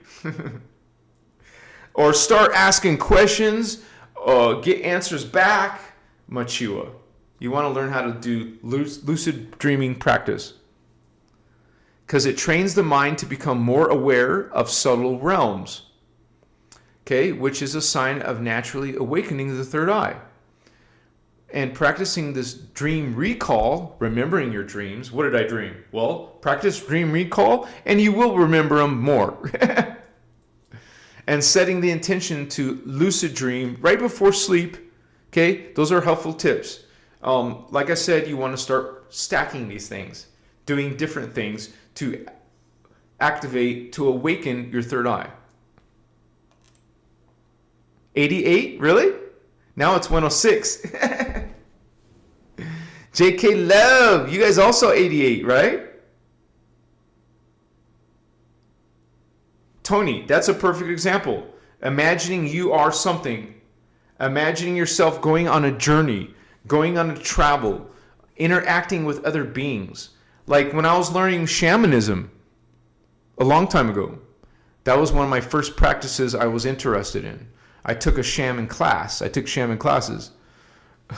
So it was weird because there was one class, it was advertised in public, but it was only me who showed up and some Russian girl. So it was just me and some pretty girl. We were both doing this shaman class. But shamanism, I don't know, it was definitely helped me focus on these things automatically. You were actually gravitating to these practices in shamanic work. And so you would use visualization like going into the lower world, going into the higher worlds. We don't say those terms anymore. I mean, in these teachings, we know there's many different dimensions. But shamanism reduces it down to mid-world, lower world, and higher world. But you guys, there's more than 3 realms. Give me a break, right? Simone K. Star Sister. Wait a second, she's got a message. I'm really upset. I'm trapped in some time loop? And these beings won't let me out? I don't know what to do. If I do stuff like the seal, then I have dreams I'm running someone's eye and break their things. Okay, whenever you have this situation where there's other beings,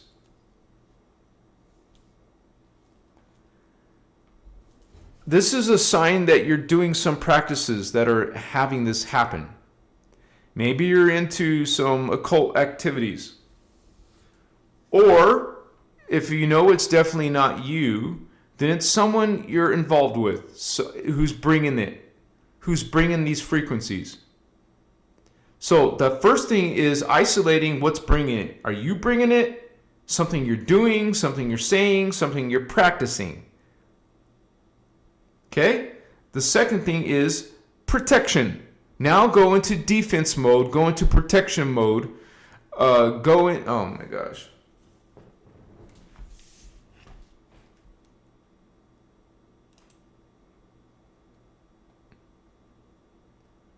So I remember I was having trouble finding this on a previous live. I'm going to find it this time.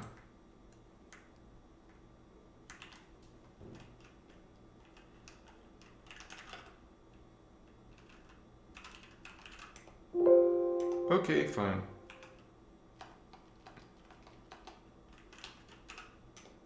What?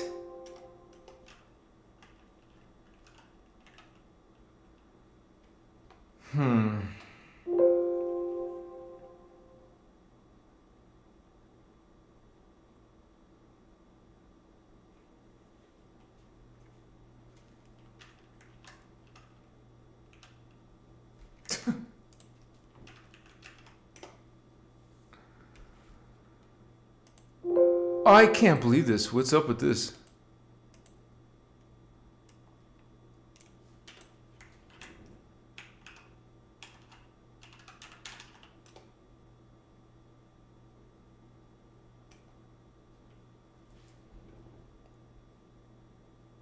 Yeah, I had some article or some information.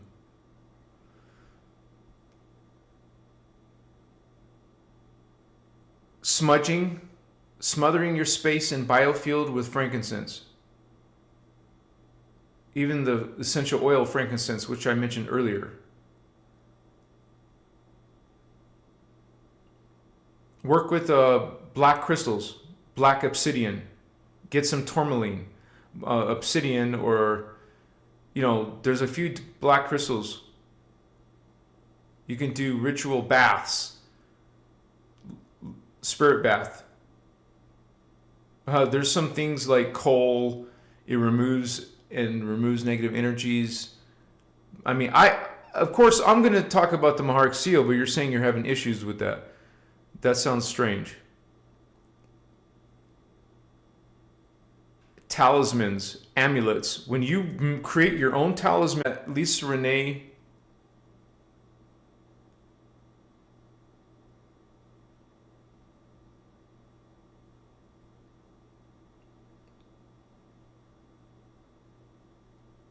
please clear all imbalanced, misqualified, or negative energies now. Claim the sovereignty right, and liberation of all persons involved with any. You go through some statements, some strong statements of sovereignty. I am sovereign. There is no permission. Do not give permission to anyone trying to attack you or anyone attacking to you. You just have to be in a space in your mind.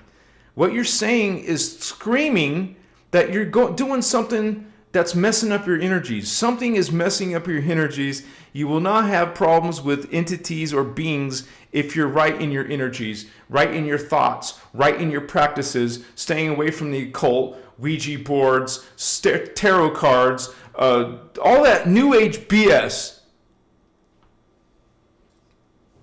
And going into a position of sovereignty and power. I am God. I am sovereign. I am free. You ain't going to have problems. Straight up. I mean, what is this? This is common sense.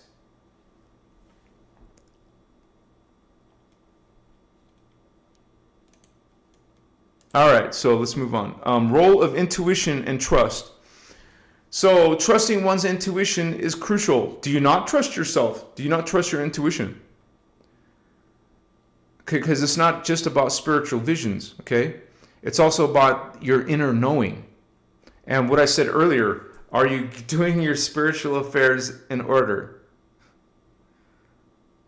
Get your spiritual affairs in order. And I don't know what's wrong with your Maharic seal, but you want to do your Maharic seal and put the intentions. And the way you word your intentions is very important. You wouldn't say, I'm not doing something. You say, I am something. Whatever the positive thing is, the opposite of what you're experiencing, right? You got to learn how to trust your gut feelings, you guys. You're having gut feelings for a reason. Or some type of intuitive hunches. You pay attention to those. Those are your own inner self, inner Christos, higher self, trying to send a message to you. Maybe you're getting rings in your ears. Somebody's trying to reach you, but it's not reaching you. See? This trust strengthens the third eye and opens the doors to deeper wisdom. So having trust and having intuition is important in activating your third eye, you guys. If you don't believe that you're activating your third eye, if you have doubts, this is what this part is telling you about. Trust in your intuition. Have trust in the methods. Okay, you're going to activate your third eye. Don't put that doubt in there. Any type of doubt is going to cause blocks for you. So we want to remove that, right? We're almost done, you guys. There's only 4 left. Grounding practices. While awakening the third eye is exciting, yes, woohoo, traveling the creation, it's important to stay grounded. That's where those dark crystals I mentioned earlier. Obsidian is my favorite. I love tourmaline as well. Let me get my tourmaline. It's right here.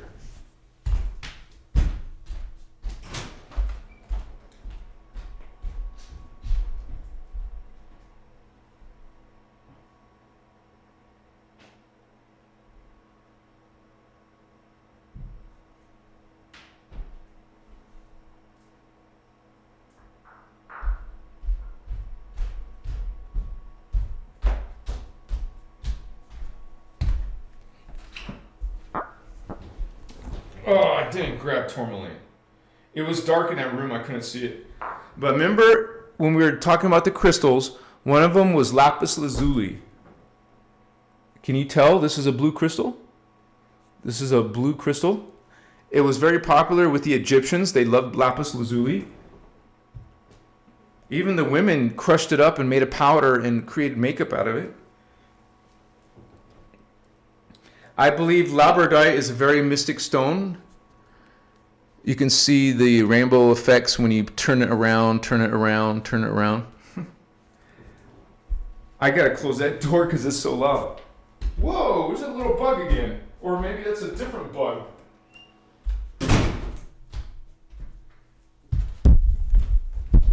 But I was gonna show you my tourmaline. It's like the black stone, but this one's not pure black, but obsidian is very unique because you look at it and you see these illusion or effects in the crystal when you move it. It's so cool. Just like rainbow moonstone is really cool when you move it too. It has these effects, and it's just all these different crystals are different purposes, right? So that was grounding. You want to, walk barefoot on grass or the earth, the dirt. Most people don't want to be barefoot in the dirt, but that's one of the ways you can become grounded. Hematite is another one. I mentioned black tourmaline already. And engaging in physical activities. I like to go for walks. How's that for physical? Grounding helps to balance spiritual energy and prevents overwhelm. as the third eye opens, because it can, like I said, be uncomfortable.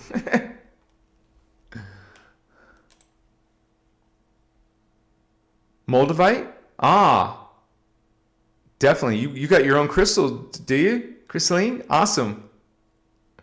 Yay, Jesse Starseed. All right. Welcome to the family. Remember, there's a link to the Discord server. You have to go to the members area to scroll all the way down and you'll find it.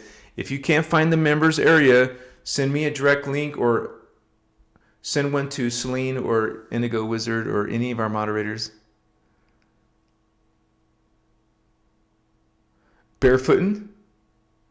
Oh yeah, labradorite. I love labradorite, man. It's one of my favorite crystals. I mean, this is freaking amazing.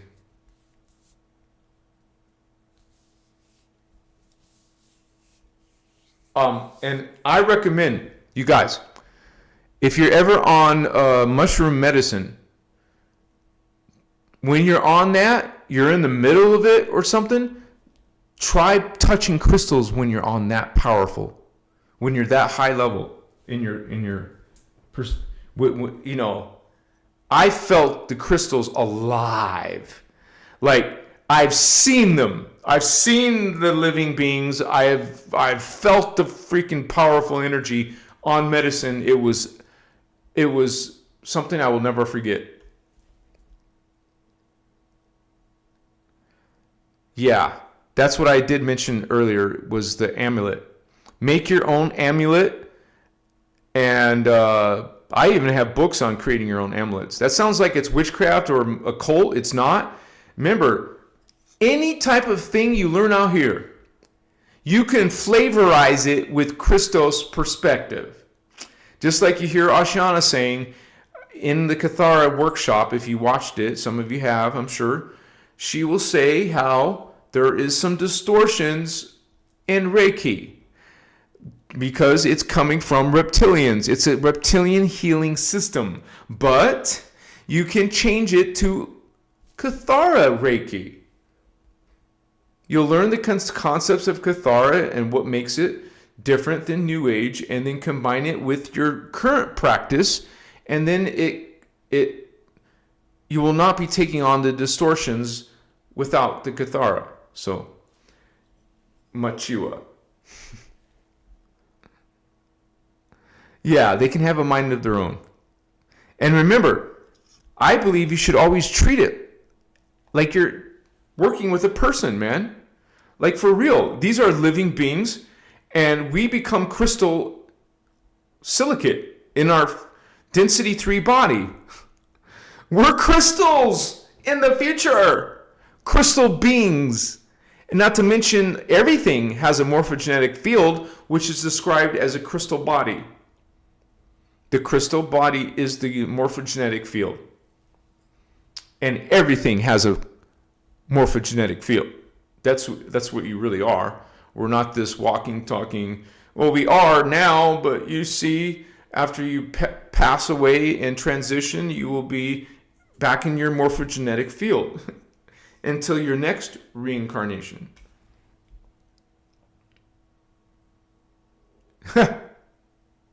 Yeah, you give your crystals baths. You cleanse them, you wash them, you put them in sunlight, you put them in moonlight.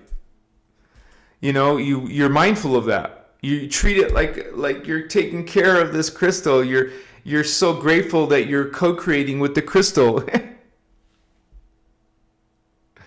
Crystal jade, yeah. I think my favorites are orlite for sure, amethyst, lapis lazuli.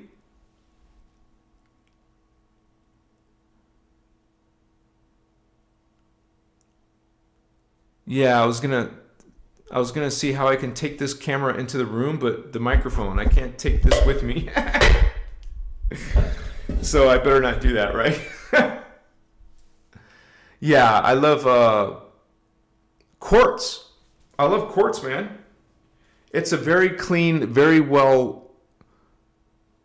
I mean, I feel strong energy when I'm on medicine or meditating with this. Quartz is also another favorite. And think about this.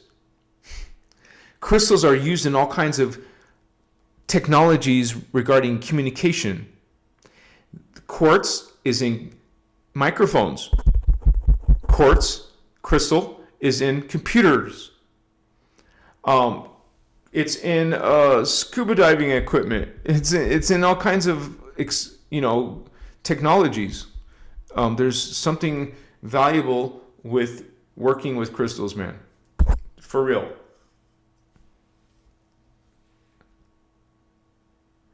Well, I should just make videos about crystals in general. Like, take each crystal and make a video out of it. Actually, I started that first. That was first before Christos. This is why if you guys do a donation to me on PayPal, it says Crystal's Avatar. That was my first site. But I still use Crystal's Avatar. Sounds like Christos Avatar. It's still me. It's just once you make a PayPal account, they don't allow you to rename it. A business one anyways. A business one, you can't have more than one. You can't have more than one PayPal account unless it's one business account and one personal account. Man, businesses can end and new ones can start, but PayPal's stuck in its BS.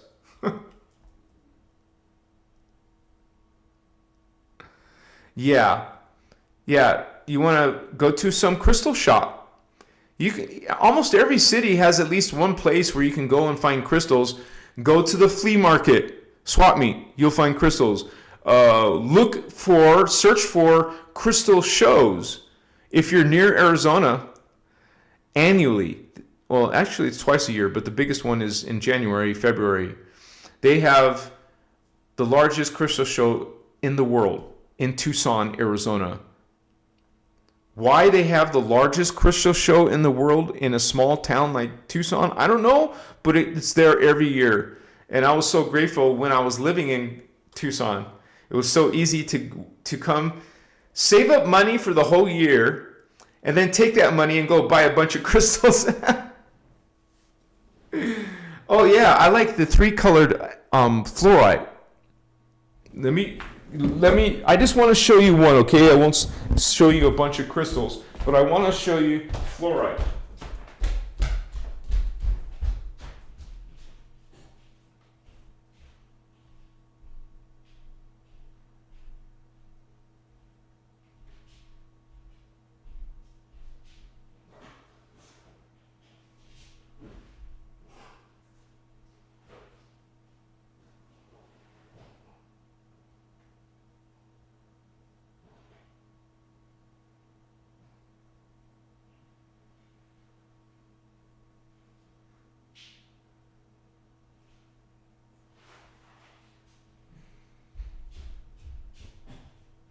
All right, guys, sorry about that.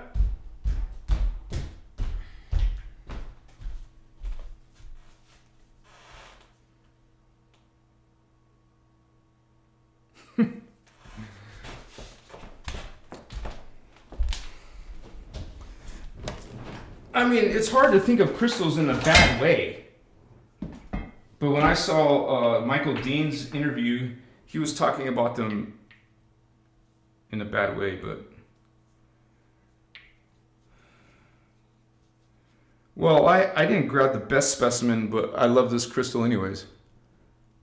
Like, there was a big one I wanted to show you. And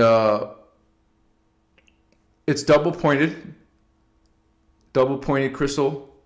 Pointed crystals means it's targeting like a laser beam. It's pointed towards the, whoa.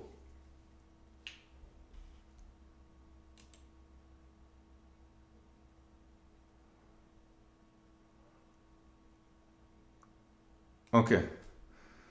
We had some, my browser was off. So yeah, this is and this is wholesale. Wholesale. So this is like an $80 crystal, man. But it's worth it. I mean, you can spend a lot of money in crystals, or you can spend a little bit and still get a cool crystal.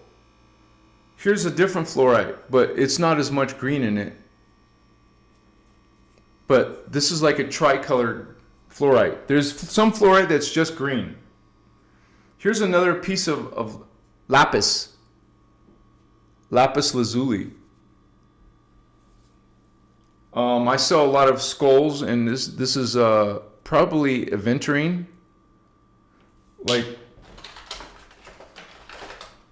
there's different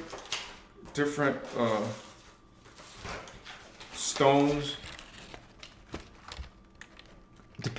These are all skulls. I have a lot of skulls because there was a lot of interest in crystal skulls, and I was investigating a lot of crystal skulls, and there's some famous ones in the world that when people are around some of these skulls, they think they're from Lemuria or Atlantis, and they're what you call seed crystals. And these seed crystals have been charged by shamans, by witches or warlocks or magicians or guardian groups or groups of people can charge a crystal. Man, there's some, of course, negative things you could do with crystals, but we're here at Crystal Salvatore aren't about the negative side, okay? So let's finish up here. We have protection practices, which is the first thing I addressed when we first started the third eye video. As the third eye opens, it's essential to set clear energetic boundaries. This is something you want to have spiritual protection, such as visualizing the Maharic seal or a protective light around the body, or setting intentions before your meditation to open your third eye. This helps avoid psychic overload and keeps viewers aligned with positive energies, keeps you aligned. And this is why I burn incense, man. There's this little bug, man. Are you trying to be in the show, Vato? And why have you found your way? What are you looking for?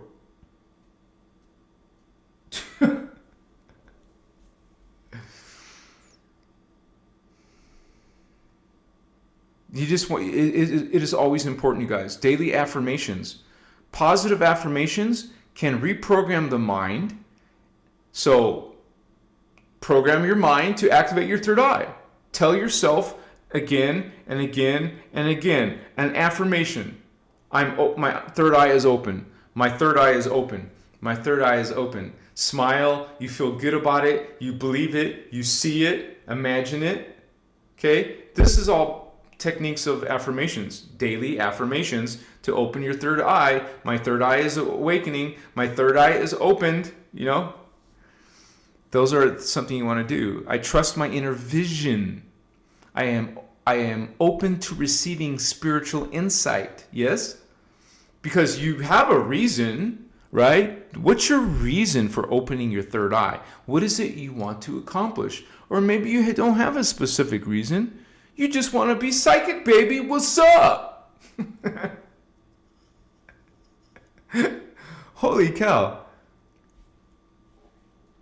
Last but not least, and of course there's all kinds of ideas, and please put them in the comments. Patience. This isn't really a technique, but this is a final reminder. Patience and consistency. Because remember what I said at the beginning, it's not like this. It's a progressive thing, right? Patience and consistency are key. Opening the third eye is a gradual process that requires dedication. There may be moments of frustration, but consistent practice will yield results. So stay in your spiritual path, you guys. Trust in the third eye will open, and it will when the time is right. And so I fall into that. That's how it happened for me. I did have a little bit of frustration. I wanted my first proof. Hey, we don't say that's important, right? But when someone is in the 3D mind, it is important. So you don't dismiss what's important to them, or at least you address it. Don't say it's not important. Well, to me, it was important to have a psychic experience. I needed that. And I did. I didn't give up. I was persistent. I kept on practicing, and I had results, you guys. Amazing, supernatural, paranormal results. And I know it wasn't bullshit. You know, I didn't, all those doubts kind of like disappeared. I mean, think about it. It's sort of like an edge over the billions of humans who don't care or don't believe in psychic abilities. So it's an edge, meaning you have more, you would say, outlets, more connections, to more opportunities to do things that someone who doesn't do those things, you know, like not just clairvoyance. This bug, man, he's not finding a way. He's just walking around. You know, after the live, I'll pick him up and take him outside.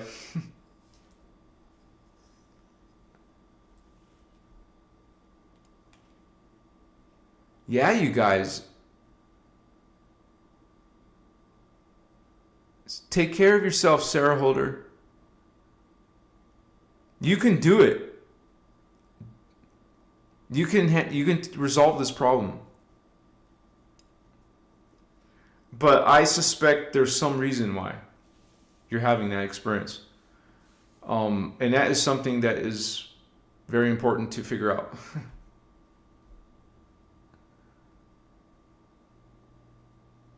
Oh, that's a good book too. I think I have the Crystal Bible. This one was called the Crystal Encyclopedia, the Encyclopedia of Crystals. Is this showing up? Yeah, you can see it. I love the way she made this book. But there's all kinds of crystal books out there, you guys. So yeah, I know. Because right now, at this moment, I don't see him. I just got to be careful right now. Like, he was kind of going underneath this little blanket. Anyways. Oh, I see him. I see him now. Well, let me do that, you guys. I'll show him. Dude. Unless he's going to fly. I don't know if he flies.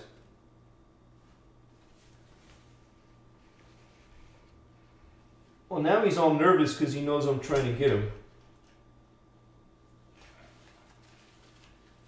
Ah!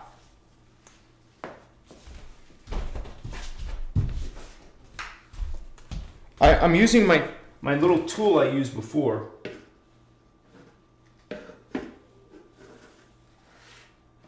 But he's too small compared. Oh, it worked. I got him, you guys. Woohoo!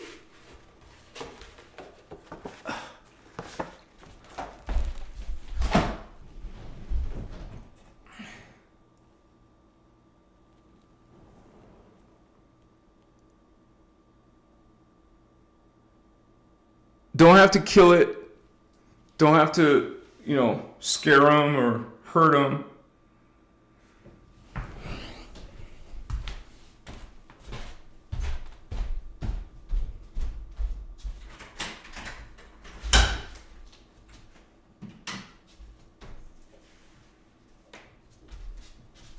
He's safe.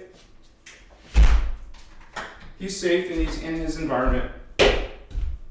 No problem, resolved. The human spirit can resolve those problems.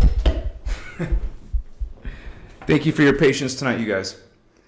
And I just want to say that activating your third eye, activating psychic powers is normal in the spiritual journey. It will happen naturally, organically, even if you don't train it. I suggest go on a spiritual journey and train so it'll happen even faster and stronger. And quite frankly, if you watch the Secret Space Program, any of the information, they do it through technology. They have their own ways of activating the third eye. And so it is very important, even in those type of programs. It is something that advanced humans have. Advanced humans in the future will all be psychic. We'll have levels, a spectrum of psychic perceptions and abilities. Okay, all kinds of things that, I mean, I showed you guys this big, thick book and listed some of the psychic powers. There's so many different psychic abilities. And different cultures and different religions and spiritual systems talk about this different psychic abilities. And so it's not just one source talking about it. I mean, I'm making this video not trying to prove psychic abilities. That's what I'm saying. A lot of you on a spiritual journey know it's real. Even if you had one paranormal event in your life, right? One instance, or maybe you have a few instances, or maybe you're the only one in the family. I mean, I can't say that, but I think I'm one of the only ones in the family. But I think anybody can have some paranormal thing happen, which is a psychic perception. It could have just been there, ready for you to, a certain circumstance, a certain sound, a certain location could have sparked something in you. So it is a journey. And it's not like you go on a spiritual journey just to learn psychic powers, but some people do.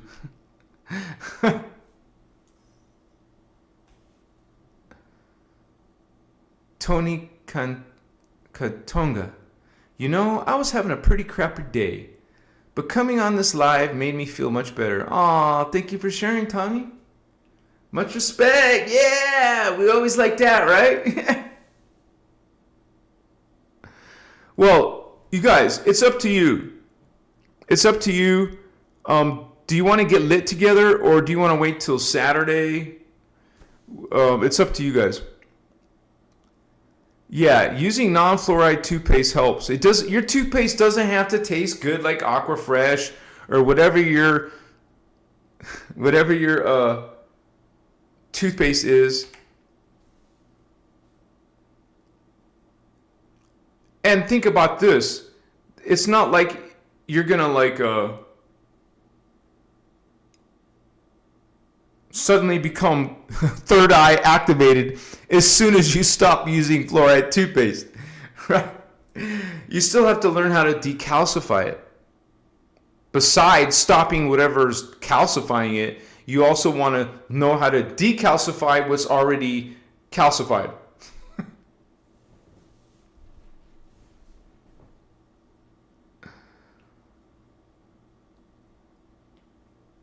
Oh, Stardust Goddess, you don't have none? That's a sin. How could you ever run out? I'm just joking, right? Edible chocolates? Really? Well, that's a good combo. I love chocolate and I love cannabis, so why not put them together, right? Edible brownies. Taking a tolerance break.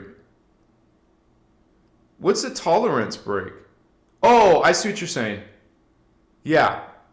Good one, bro. Good idea. And also, what I notice is when you take a tolerance break and go back, man, oh man, the medicine is like, for me, 3 times stronger. Like, whoa, dude, but it's a freaking amazing experience.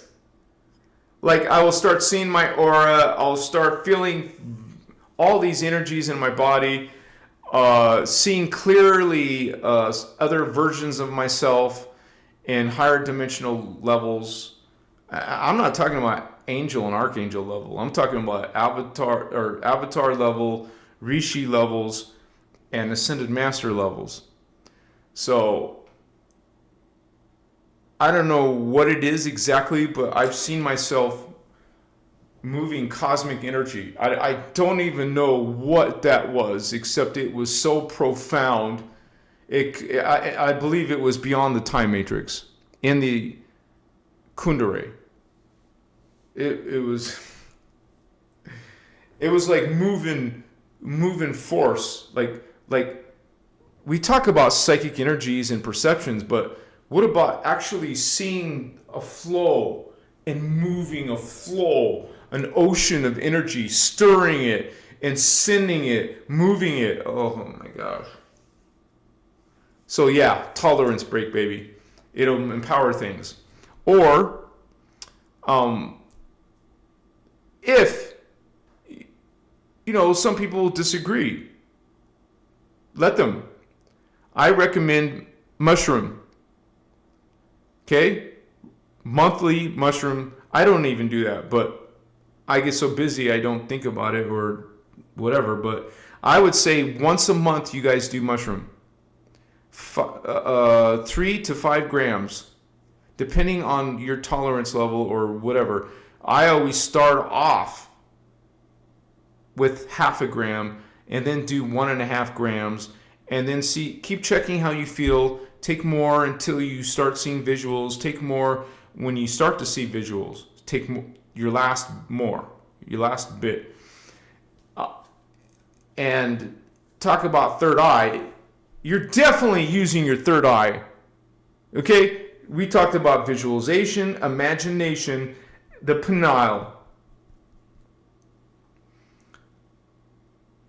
Now, there's been debate about, hey, is it the pineal or the pituitary? I saw some of the old diagrams say pituitary, but I believe I've seen little small mistakes like that in some of the old teachings. It was just a small mistake, and you can understand what it actually means, the pineal, however you pronounce it. And it's named after pine cone, pineal gland, the pine cone. It looks like a pine cone in your brain on that little gland. And it's talked about in all different cultures in the world. We're talking about your third eye. The doorway. The third eye is a doorway to the 6th dimension. It's the 6th chakra. It opens up to those levels. To that level of yourself and to the level of creation, the 6th dimension. And remember, this is the angelic level. This is angels. Angels is the 6th third eye chakra. The 6th dimension. And so it is definitely a higher level of yourself, you guys. Now, I think it's important to work on this chakra and this chakra in tandem or before this chakra. Now, if you're studying these teachings, it wasn't on the 21 different idea list, but this is another way to do it, is through Kathara. You will learn something called triadic phase currents. It's a form of visualization, memorization, practicing, and training the triadic phase currents. And you will do a triadic phase current on the third eye. And I'm not going to teach you that in this video tonight, but because there's a lot to explain before that, but you can do it on your own.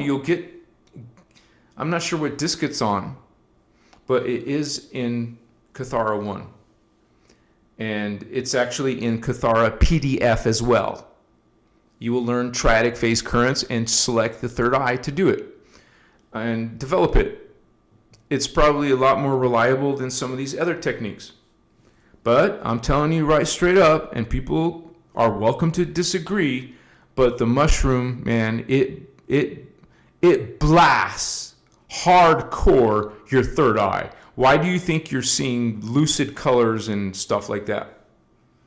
Lucid, not normal, but hardcore, exuberated. That's not a word.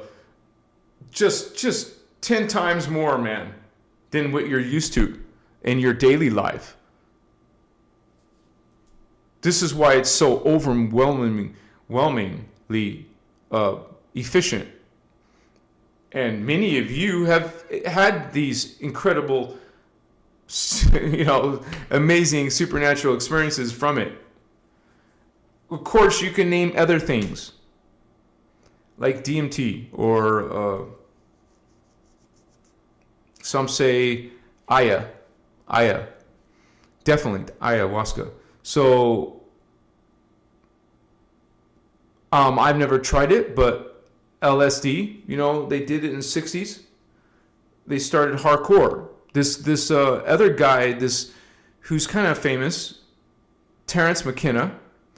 You can look up him, Terrence. His name is Terrence McKenna, and he talks a lot about that medicine and the voyages and the teachings of this plant medicine.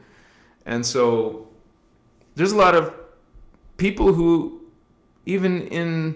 think about this, even Native Americans, they get in a teepee. They smoke peyote or whatever their medicine is. There's different medicine men. There's the ones in Peru will be doing something different. They sit around and share the pipe, pass along the pipe, and they talk all about these spirit animals, totem animals. They're seeing spiritual entities. They're talking spiritual knowledge. They're known for it, Native Americans, right? And so it's not your typical, Catholic or Christianity thing. Yeah, you said it, Hugh. That was Terrence McKenna. Yeah, he's a brilliant guy, and he has a lot to share and talk about. I don't know if he's still with us. I don't know if he's still alive. That's kind of a weird thing to ask, but I actually don't know if he's alive. It takes only a few seconds to check, I guess. But thank you guys so much for joining on this live. I mean, we could go extra on medicine.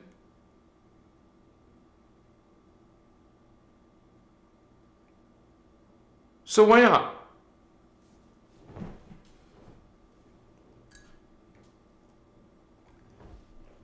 So, some of you may need to go. You will not hurt our feelings if you have to go, because in your time zone, it's probably late. Just so you guys know, in my lifestyle, I'm awake till like 4 or 5 in the morning. I've been going to bed a little bit earlier, like 2 or 3 or 4, but yeah.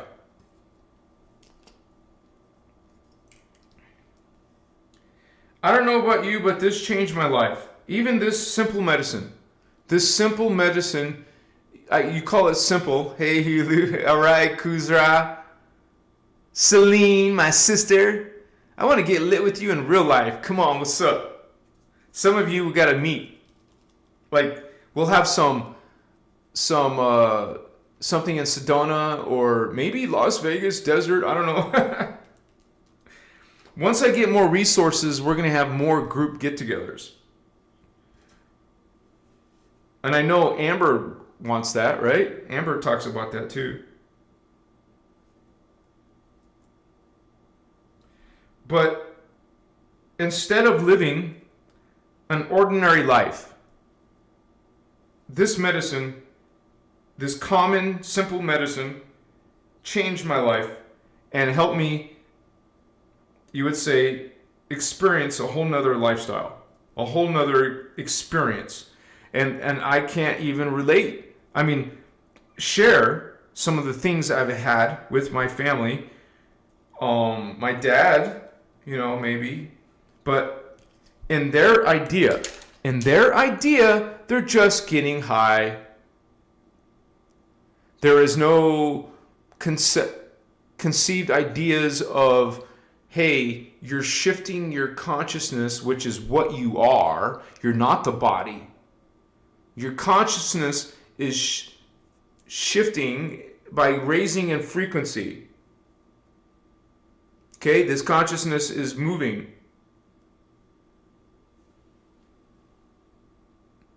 Think about that spiritual alchemy.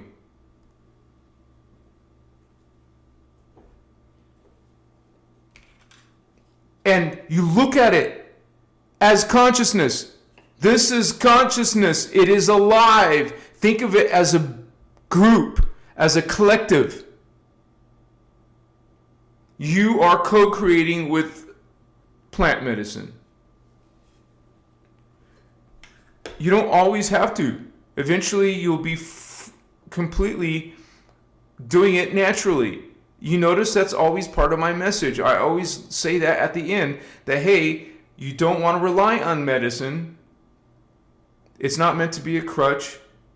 Okay? You're meant to be, or you can have the split lifestyle of both. You're doing, like our brother, he's doing a tolerance break. Okay? Do both. Do it sometimes and then sometimes not. Actually, do whatever you want to do. But this definitely opened my third eye, man. No joke. It was a lot easier than anything else. A lot easier than trying to do sun gazing. A lot easier than working with crystals. It just simply does what it's designed to do. This has a design. Plant medicine was created to work on consciousness, to make it go up.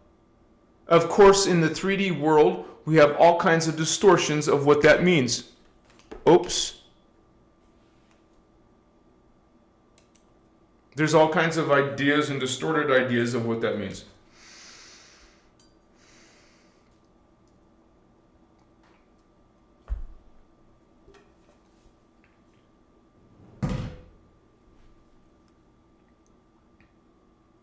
Nobody has a right to tell you what you should and should not do.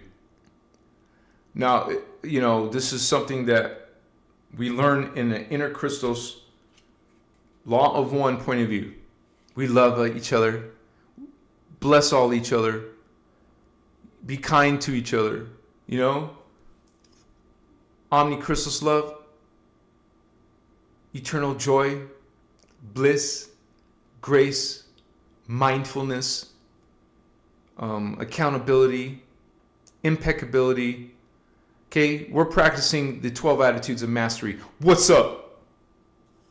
We're not judging our brothers and sisters if they want to smoke. What's up?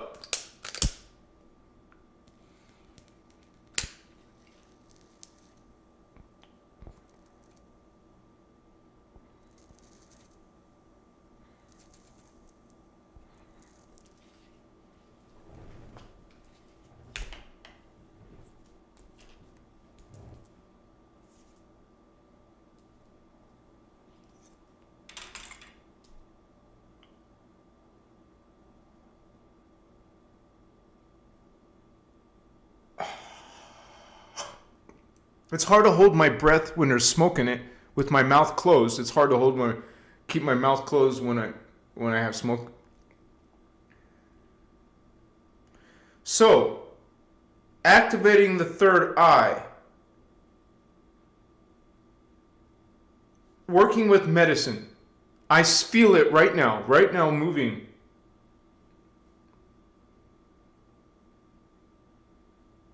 I feel it right here.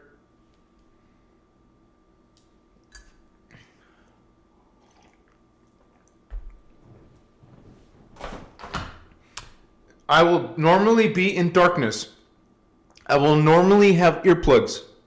You guys, no joke, it's like twice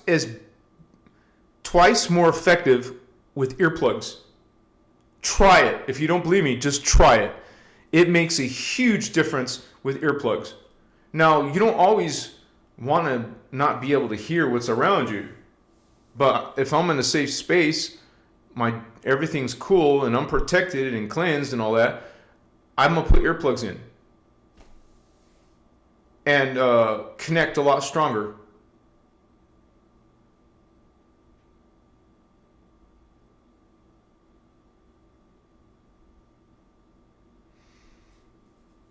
I'm feeling it in my solar plexus.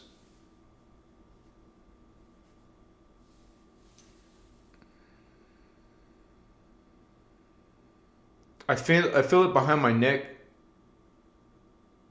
I feel it behind my head. This is one of the Cathara points. I don't even regularly do that, but I still feel some of those Cathara points, like this one. Every time I feel the back of my head right there. My chest is lighting up. Some of the parts take longer, but the third eye happens within seconds for me. Take the smoke, inhales, goes into the brain area, right? And then it kind of like, it hits my head, the top and the back and the middle. So my freaking head is on fire. We call it lit. Get lit. The third eye is open, is activated. You perceive, you feel. And I did that live in front of you guys. You see a shift. Not a craziness, not I'm out of control. I'm still here. We simply, like I was trying to explain earlier, the space goes like from here to my body to out here. I understand, I perceive space beyond my body. Now it's like limitless. Like you feel it go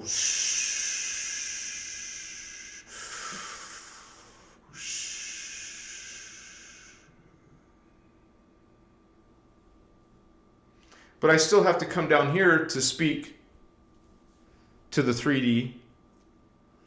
Just know that part of myself, higher self, family of consciousness, not channeling, this is me. Bless you. Bless yourself. Love yourself. Say, I love myself. I love me. I love myself. I love you, me. I love you. I love me. Love. See? You just gravitate to love, baby. Go. Oh, there's love. Oh, where's love? Where's love? There's love. I found love. Feel love. You know how powerful love is? You know, I get all these interesting people trying to debunk this work. Try. That's the word. They try to debunk the Emerald Order work. I love Ashana, but these are not her teachings alone. These are the Emerald Order teachings. Okay? And so these are all our teachings. Hey, you are the Emerald Order. Some of you are here in service of the Christ, the Christos. Not biblical religion Christ. That's a distortion. We talk about the Christos. We bring the real, true knowledge of Creator God, Source God, God Force. The one. There's only one being. Everything else is a distortion. I mean, all these other ideas of God. Because I hear people coming, oh. First of all, they try to act all technical. They you know they're doing it on purpose. They use all these like heavy technical terms that you have to look up to see what the F they're trying to say. They don't want to come down with common knowledge or common speech, right? They want to talk above you. Like you see right there, they're not being sincere.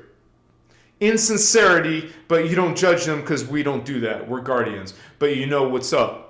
You know where your boundaries are with this person. See? We're not sheep. We're lions. Literally.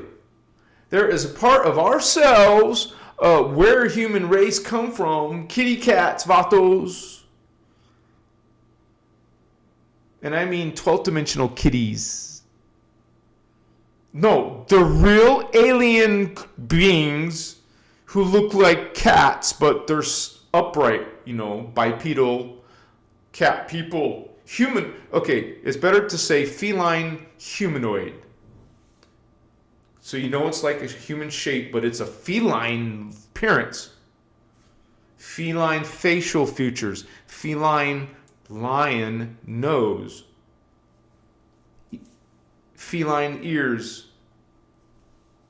The guardians in these teachings, the Voyager's material, the Emerald Order teachings, also called the Inner Christos Law of One. Machiwa on PDF. I just want to say this changed my life. Thank you, Ashiana, for your work. Thank you, Ashiana. Bless you, Ashiana Dean. Remember, Ashiana Dean. Because now there's Iyasha Ashiana. And so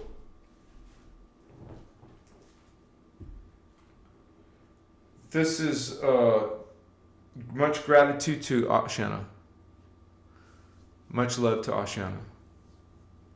And remember the concept of multidimensional.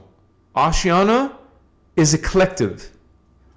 You're a collective, homie. I'm a collective. We represent an avatar family. So Ashiana has many faces just like you do. Many incarnations, many identities, all in one. So if one is flawed, who cares? There's many other Ashiana. No one's perfect, including her. Bless her. Bless you. Bless me. We're coming here to talk about the Christos, okay? Not about copyrights and trademarks. This information is for all people. It shouldn't be, what's it called? Censored. Censored by Ashiana. You notice I told you how much I love her, but we're bringing this message. This information should not be censored. I know because I was attacked in 2023 twice. I got 2 strikes on my channel from Ashiana. And so I'm just saying, that's all. I'm going to say that to be transparent, to be fair. That's fair, right? I got 2 strikes. You know what happens on the 3rd strike? YouTube removes your ass. And you can't get back. And I just have to say, because I'm familiar with the YouTube system, I use it every single day, that if someone copyrights your material, you have 2 choices. If it's Ashiana complaining about someone's video, one of her videos, she can do 2 things. She can give them 7 days to remove it. But no, she didn't do that. She chose choice number 2, automatic strike. Automatic strike. Remember that every person only gets 3. So she is a spiritual person, right? Yes, of course. But so I don't understand this. I don't understand it. Okay, you got copyright, yes, but you can't copyright certain things like unity or Christ consciousness or how to biogenerate our DNA. Just saying, lovingly. Maybe that wasn't perfect. I'm sorry. But I love her. I love the teachings. That's all. And so, people's channel, I'm just warning you guys, your channel will get taken down after 3 strikes, and you have 50 of her videos. Remember, this is the after show. This is the show after I said, hey, who's going to stay for the after party? This is the after party.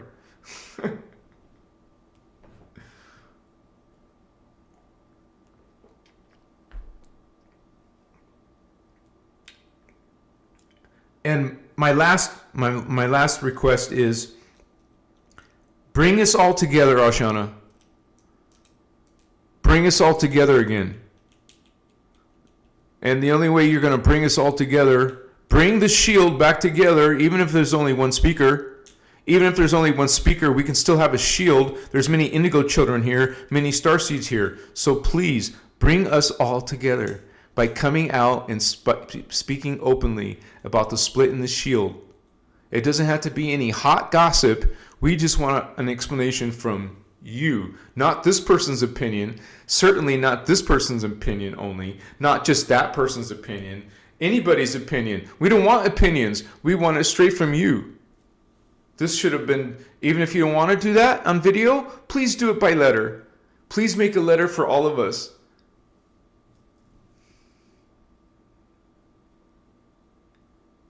So, these teachings are vast. There's so much to this freaking information.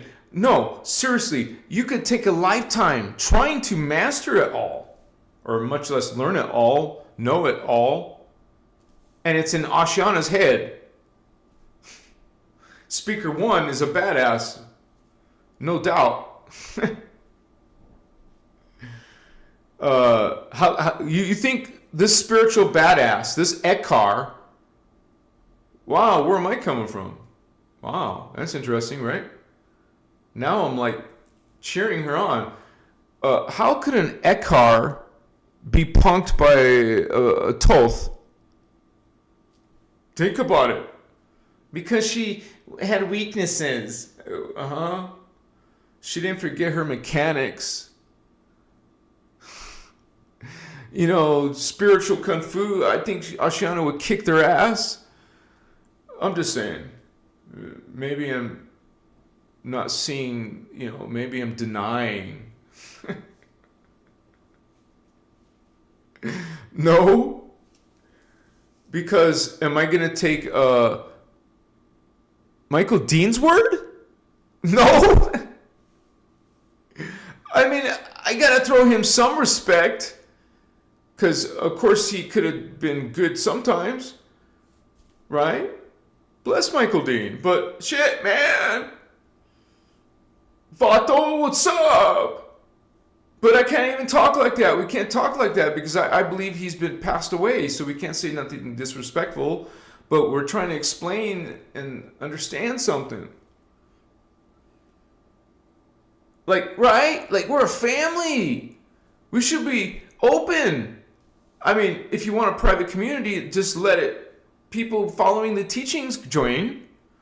Even make them answer 10 questions if you want. But still have a public gathering. And the speaker 1 is not doing that. Wow. So, why?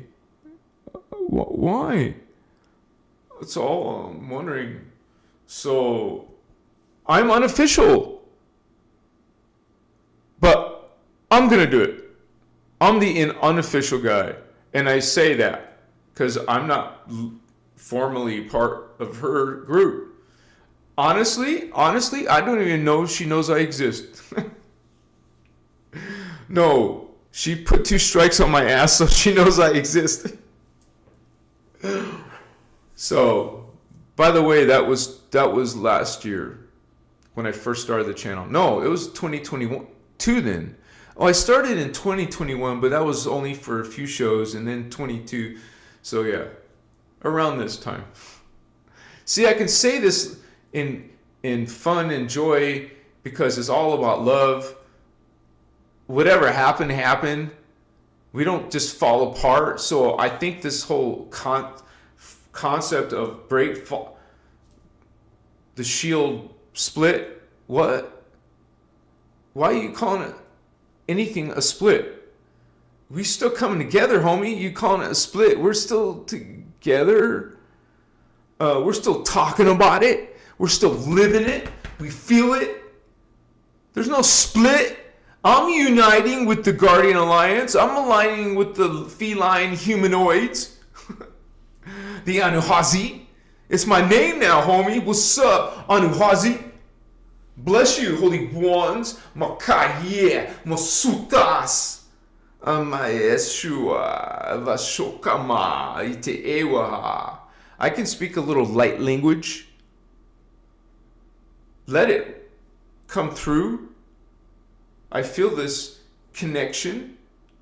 Amashua, Hamasita, Evashuka, Amashua, Ainesh, Ewa, Apoya, Masitiina, Hayete Hakaye, Hoshori, Hoshori, Mukona, Potane. I feel it change.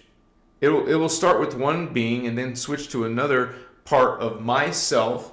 You'll hear it change in pace or in accent or in speed. Well, it's the same as pace, but tune, like a different note, sharp or flat. So, awakoye. I want to know that language. Speak it. The Emerald Covenant speech was suye. Oyamone, Oshikaye, Avashona, Aate, Ovushu, Amakat, Ishit, O Amai Tekoisha. It's like when I connect, I'm there. I'm like in that world, in that body, speaking with my mouth. It is me, not some other alien being. It is my homies. And you guys, all of you have your avatar family of consciousness. You are a tribe of 1,728 plus. You got several thousand if you're an indigo child. Are you an indigo child? Don't you see my indigo ray, baby? What's up? Say, I'm indigo adult. Doesn't matter, child. We are the indigo ray. We've been talking about it. The third eye, baby. Indigo ray activate its third eye in the womb, baby. You were birthed with the blue ray. Oh, wow. Somebody noticed that. Look at that blue. It's indigo. Beautiful indigo ray around this child. There's the nickname. You're an indigo ray. Because we see it. Okay? Other psychic people were looking at all these kids with indigo rays. There's some new consciousness coming in. Look at that consciousness.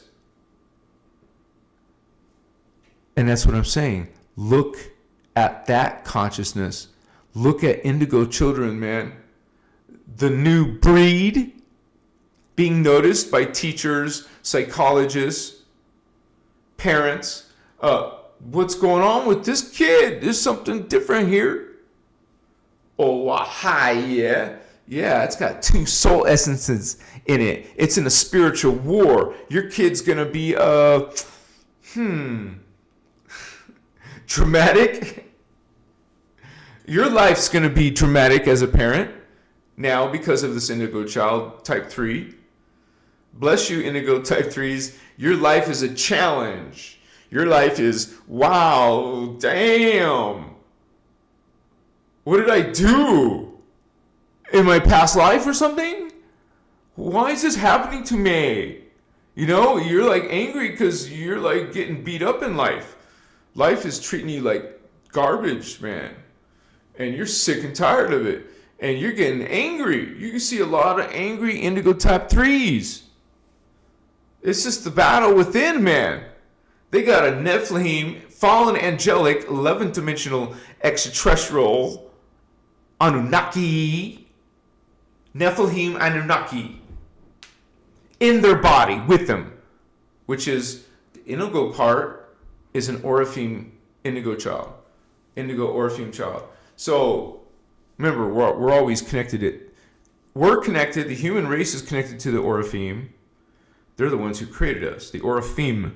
Not seraphim. It's the Orifeme.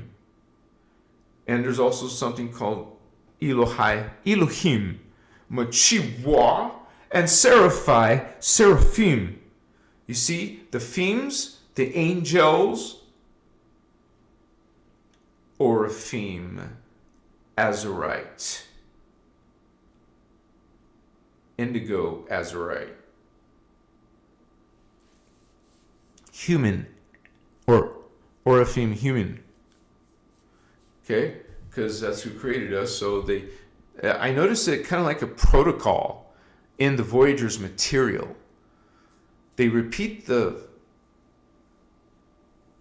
almost sometimes like the race that seeded them first. Because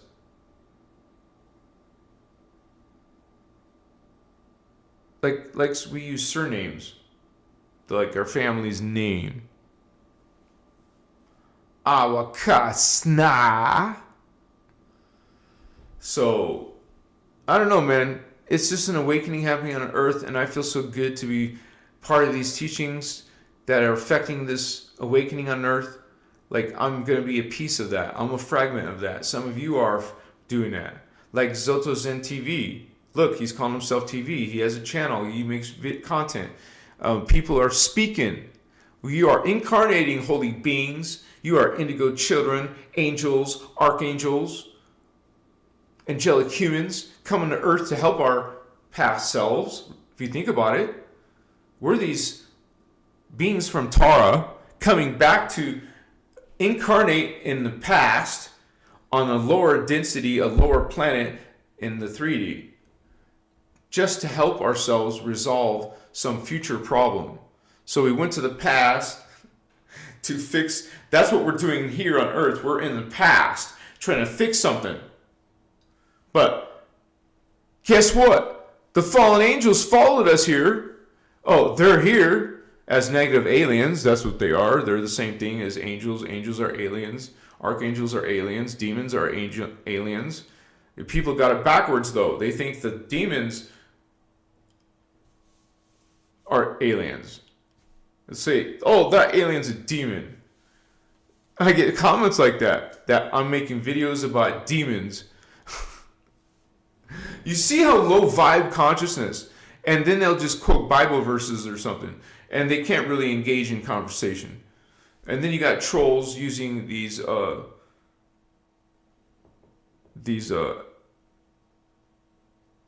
would say terms from high technical manuals that you have to look up to explain something in Instagram comment. Like an Instagram comment needs that freaking lingo that nobody knows what the F you're trying to say unless they go take the time, but most people will just ignore your freaking message.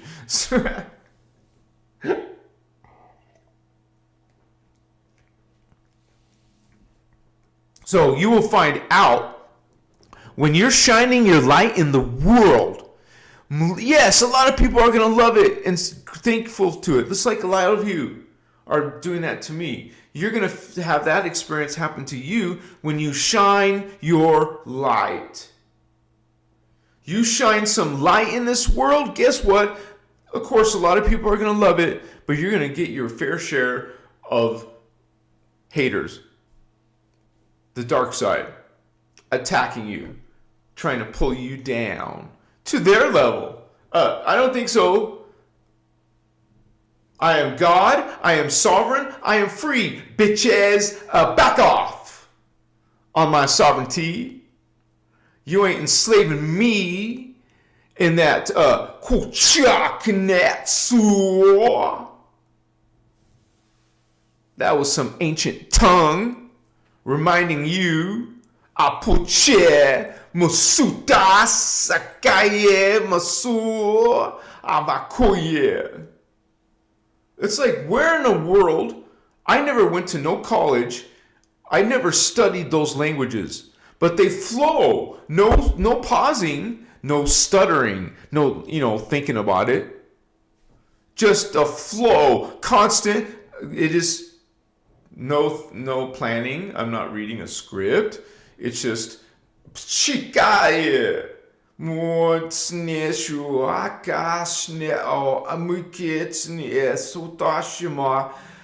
Like that. How is that possible? I don't know. I need some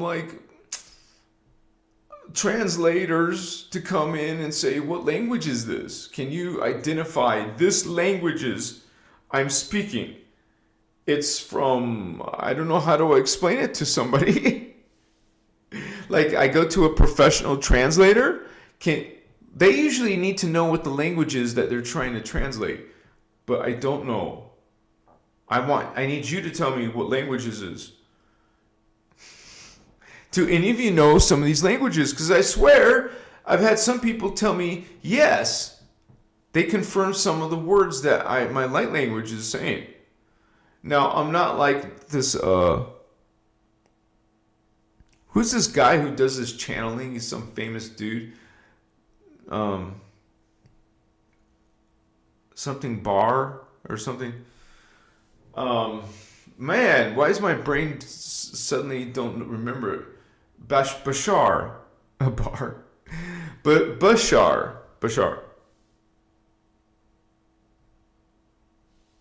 OMG Bashar. What the F, Bashar?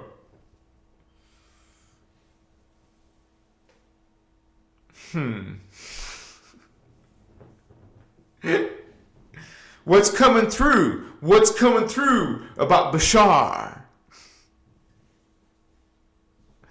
Who is this guy really? What's he really representing? Yeah. Let me tell you what he said recently, and maybe you'll think it's true. And if it comes true, there's always a 50% chance. That's a flip of a coin, baby. He said that if you, in the presidency, if you vote for the male, we're going to have World War III. If you vote for the female, you're going to have first contact coming out of Bashar's mouth.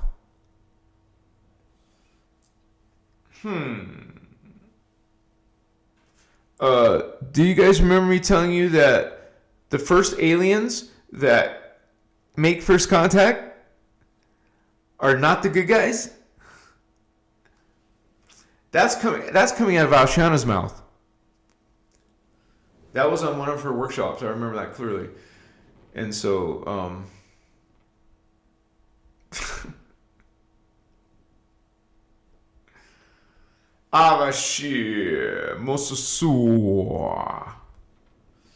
but yeah, I don't know. I just love these teachings, and I love having a community with you guys.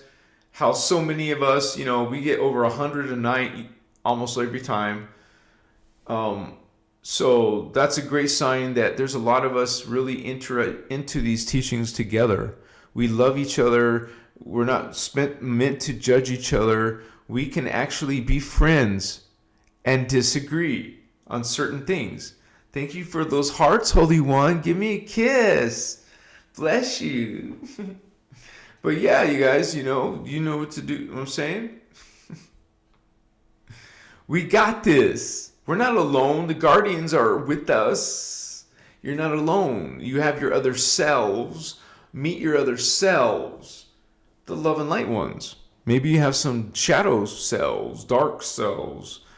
The ones that fell to some low vibrations, which usually includes anger and other not so nice judgment and guilt, fear. Damn, can you say some nice stuff? No, not yet.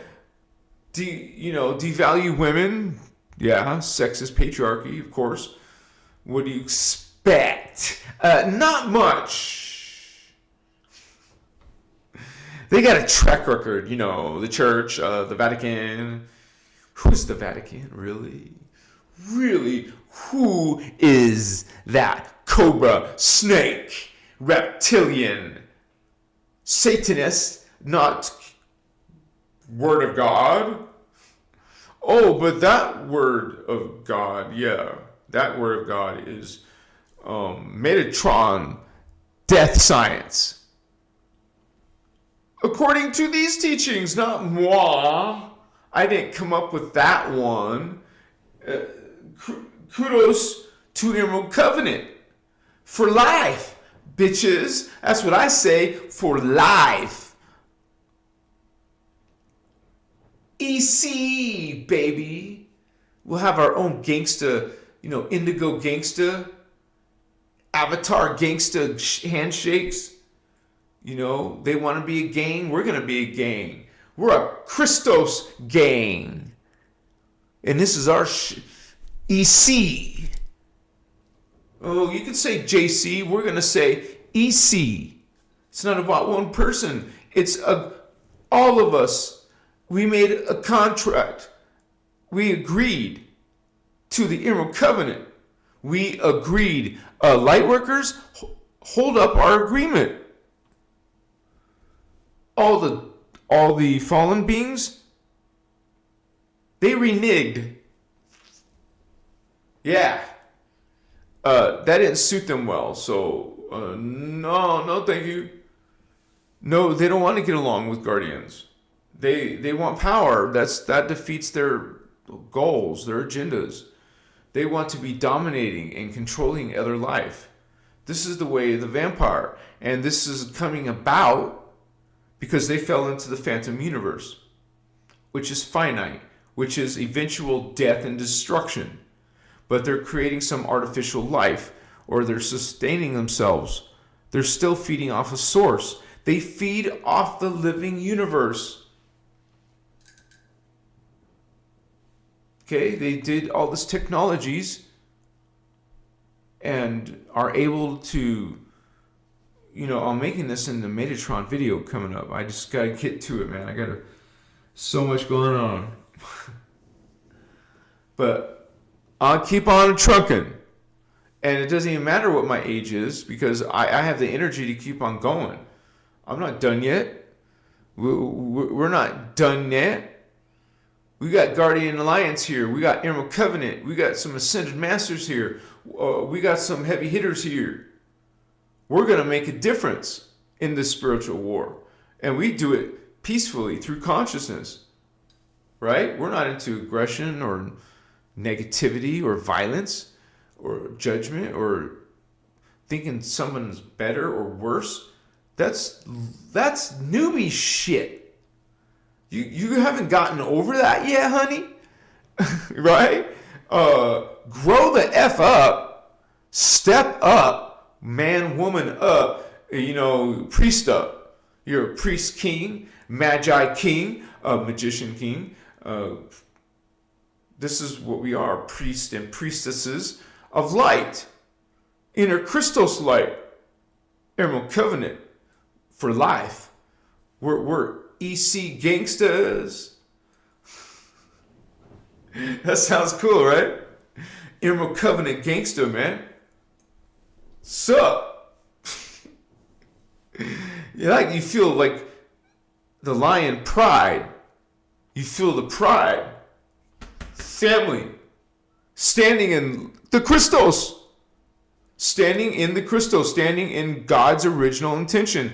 You're standing in, you represent divine right order. I do, you do, sister, brother, who are in this room, who are in these teachings, who are eager to learn, eager to change and improve. Yes?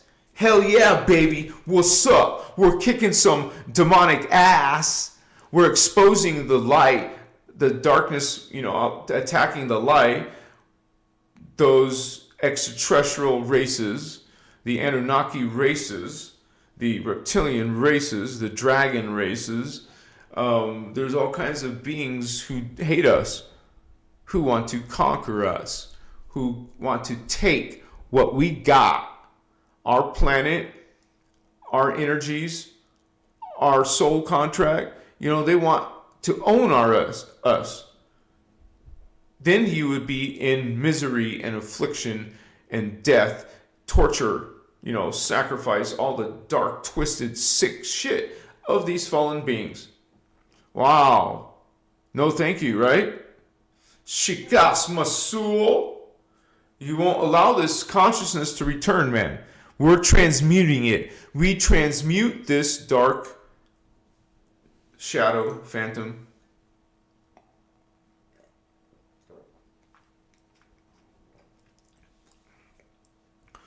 You can expect success aligning yourself with divine right order. That means God has a preference, is not polarized, because that is the original. The original is unconditional love, is loving all, omni-love. It's our creeds, homie. You follow Emerald Covenant, then you follow loving all. No exceptions. Even your worst enemy, or you think what you think is the worst type of person in the world right now, you know.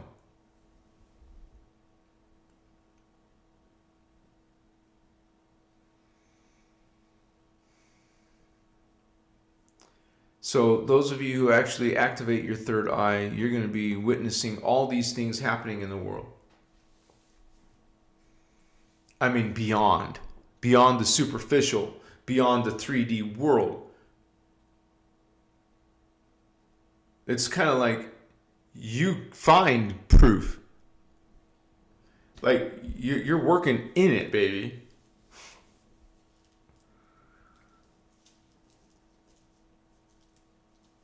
Ah, pochia. So, I mean, when you go into other worlds, you guys, you're actually in the future. In these other worlds that are much more evolved lucidly, right? More color, more vividness, more reality, more higher frequencies, more developed worlds. It's so incredible. It's unbelievable that it came from you, that you know that if you had that experience, that means you're connected up there. You couldn't experience up there if you didn't have that DNA, if you weren't originating from there. You're part of that. Because, man, I saw those worlds up there because I'm from there. And you couldn't be from that dimension, like, say, the 10th dimension or whatever, unless, like, you couldn't see places or beings there, unless you came from there, unless you have the strand. If you have the strand of DNA, that means you lived there. You were there. That's how you got the strand of DNA. Just like we have the strand of DNA for the Atlanteans inside of us. We have the strand of DNA from the Lemurians inside of us. And you better believe in those ancient cultures, they knew how to use their third eye. Okay? They were Jedi. Makuyas.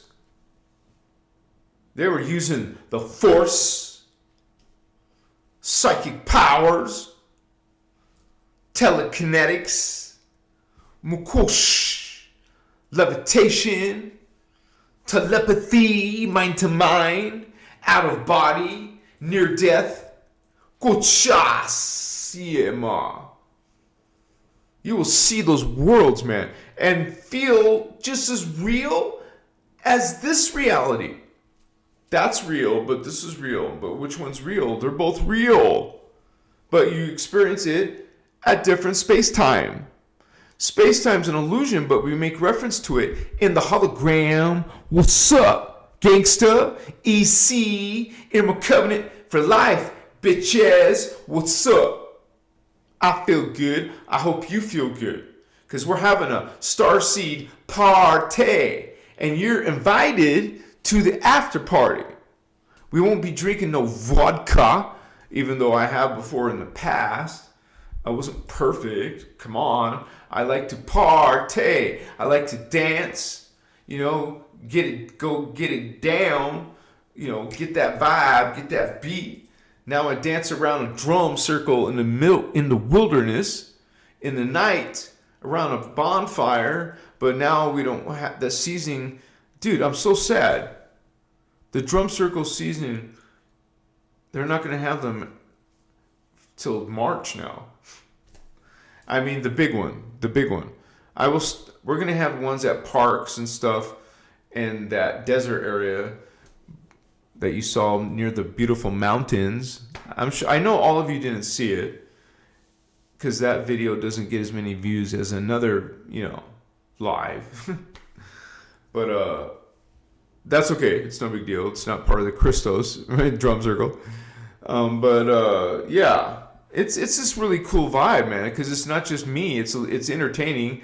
I do apologize that some people put their butt up to the camera and don't know there's a camera right there, but how could you not know? But I guess, sorry about those parts, but yeah, it was a good energy, man. It was a great, turnout. For that little tiny space. We have a little space, but we had fun, right?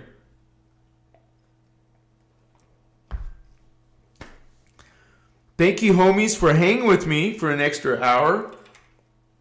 Wasn't an hour? 9:33 in my time zone. 933. I like that number. Bless all of you guys. You're beautiful. Isn't that a song? You're beautiful. Oh, thank you, Celine. Bless you, sister. Thank you, Stardust. Christos. Are we married or something? That's my middle name. Hey. 12:33? Yeah. New York, right? Or Eastern time? Yeah, superhero Hule. We got it going on, man. We feel that it's like we start to feel the presence of angelics, angel beings, like collectives, a mass presence. It's hard to explain, but you'll feel a collective presence inside an angel or archangel. So archangels would have obviously twice as much energy, right? Kochiwa, imagine the energy of an avatar. Holy cow.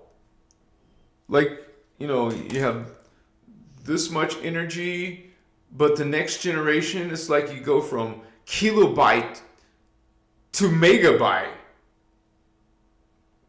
Right? There's some big proportion difference. Magnitude, several magnitudes greater. And then you go to the next generation, gigabyte. Holy cow. So you leap from here to here, and then dude, it's the whole room. And then you go from gigabyte to terabyte. Holy cow. And then there's more and more and more gargantuous, colossal, expansive evolution. This is why we call them godlike. One dimension higher is godlike. Imagine this mighty power, right, of God. It's pretty amazing and incomprehensible, probably, right? So you say this pachiwa, or you don't say this lightly. Amakoya. Well, I think we should call it a night. So thank you for you diehards. There's at least 70 of you diehards. Blessings to you in coming to our special party.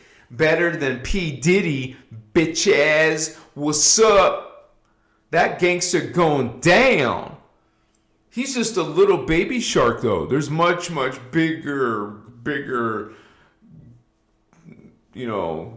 orcas. Those are the whales that eat sharks.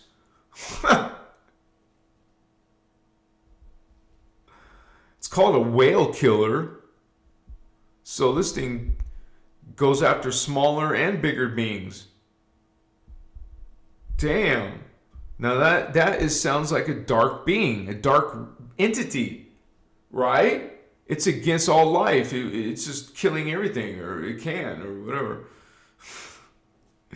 All right, you guys, much love to you. I hope you got some ideas about how to open your third eye. Yeah, maybe? I hope so. I'm going to go eat me my vegan chili, man. It's got tomatoes and red bell peppers, yellow bell peppers, because they didn't have green. Not this time. And then carrots and zucchini, alkaline foods. Like celery and also onion and some seasonings. And pintos or garbanzo beans are called. 4 cans because I can make a big pot. So this is, ooh, baby. Mwah. And afterwards, I add some green olives because why not? Yeah. And then was it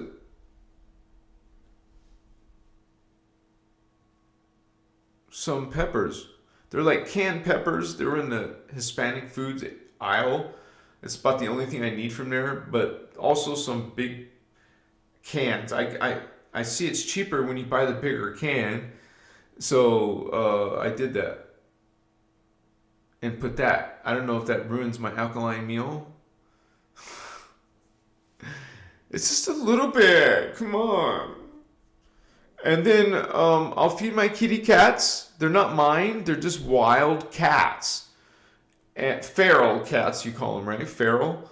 Wild. So, but I love them, And so they don't come in the house. They're wild and dirty. Every time I see her, I don't judge her. I'm just saying she's always literally covered in dirt. This is another reason why I believe she's wild.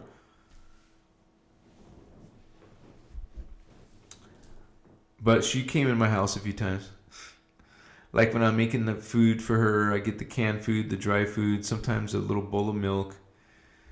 She's just always so happy when I come out with the food. I love you guys. You're family. You're very sweet people, kind people. Some of you are. Most of you are, of course. You walk this path. Even some of it, you're going to be a cool person, I hope. So we're all trying to find our greatest self, our best version of ourself. We can do this. You can do this. Don't be done. I know, wasn't it Daphne under attack? You guys, send some prayer to her, right? Please send prayer to her, positive energy to her to help protect her, or, the person who was complaining about being attacked. We're a family, we're a group. I should have said that earlier. It was weird energy at the time, so sometimes you just let it go. But talk about it later, right? So, yeah, you guys, you're awakening fast. Most of you are going to be, most of us are awakening fast. So it's hard to keep up, but man, we're going to go through a lot of improvements. And remember, we're doing this as a group. So bless all of you in this work. You guys, even just having a conversation with someone based on unity or Christ consciousness, the way you speak, the way you think, what you do in life, this is you. This is your identity. This is your agenda, your mission, why you're here, to help any way you can. Help the humans, help Earth, okay? Ascend. Help them facilitate that within themselves. This is why we're called facilitators. Okay? We don't go against someone's free will. We don't go and do things for them. We teach them how to do it themselves. So, if someone comes to you and say, please help heal me, you will turn around and lovingly tell them, I'm not able to do that, but I can help you heal yourself. I'm a teacher. I can teach you how. For example, right?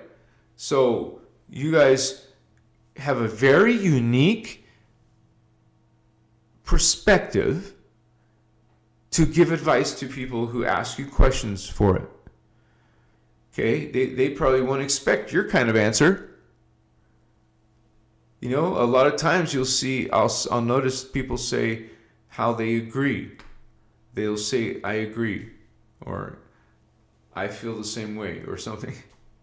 A lot of people agree with this information. And my job is to always be accurate as possible. And I know I'm not perfect, and maybe I've made some errors that weren't major, you know, I hope, right? So I feel strongly about what I'm teaching and how I'm teaching. I feel I'm guided by my own spirit, you know, what is the next important thing I should be doing, or some of the things I should stop doing or don't do, right? So we should all have that dialogue going on with ourselves.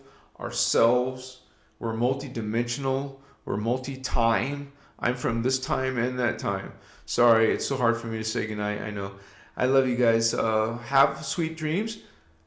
I'll be back on Saturday. Okay? So I'll see you on the flip-flop. Have a beautiful week.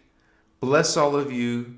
Thank you, all of you who are making friendly comments on my videos. Because you guys can see, right? There's sometimes trolls. They don't agree with the information, but they can't just peacefully go. They're not peaceful. Instead, they want to stay and cause problems. But we transmute that. There's so many positive people here that the majority of our energy is positive and expanding. We will transmute what we don't want in our group experience. In our group experience, woohoo! Our family, we want to awaken and ascend and help as many people as we can do it too. Yeah! What's up? We're peaceful, egalitarian, okay? We're co-creative, you know, peaceful. We're just loving everything we can.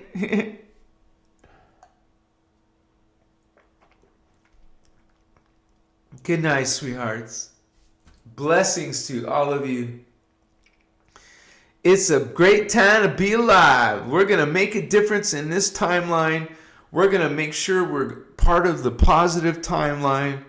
Keep those positive thoughts. Send loving, unconditional love into the world. Bless all of you and your journey. Machiwa. Good night. Woohoo! Shadai Urea Kuntan. Shadai Urea Kuntan. Shadai Urea Kuntan. Woo! I am Christar. I am Christar. I am Christar. Thank you for that. Yes, I am God. I am sovereign. I am free. Trinity, baby. I am God. I am sovereign. I am free. Claim it, own it, know it, and so it is. I am God. I am sovereign. I am free.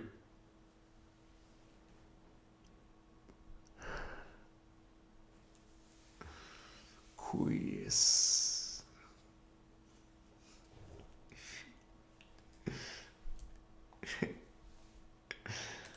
I don't want to end it.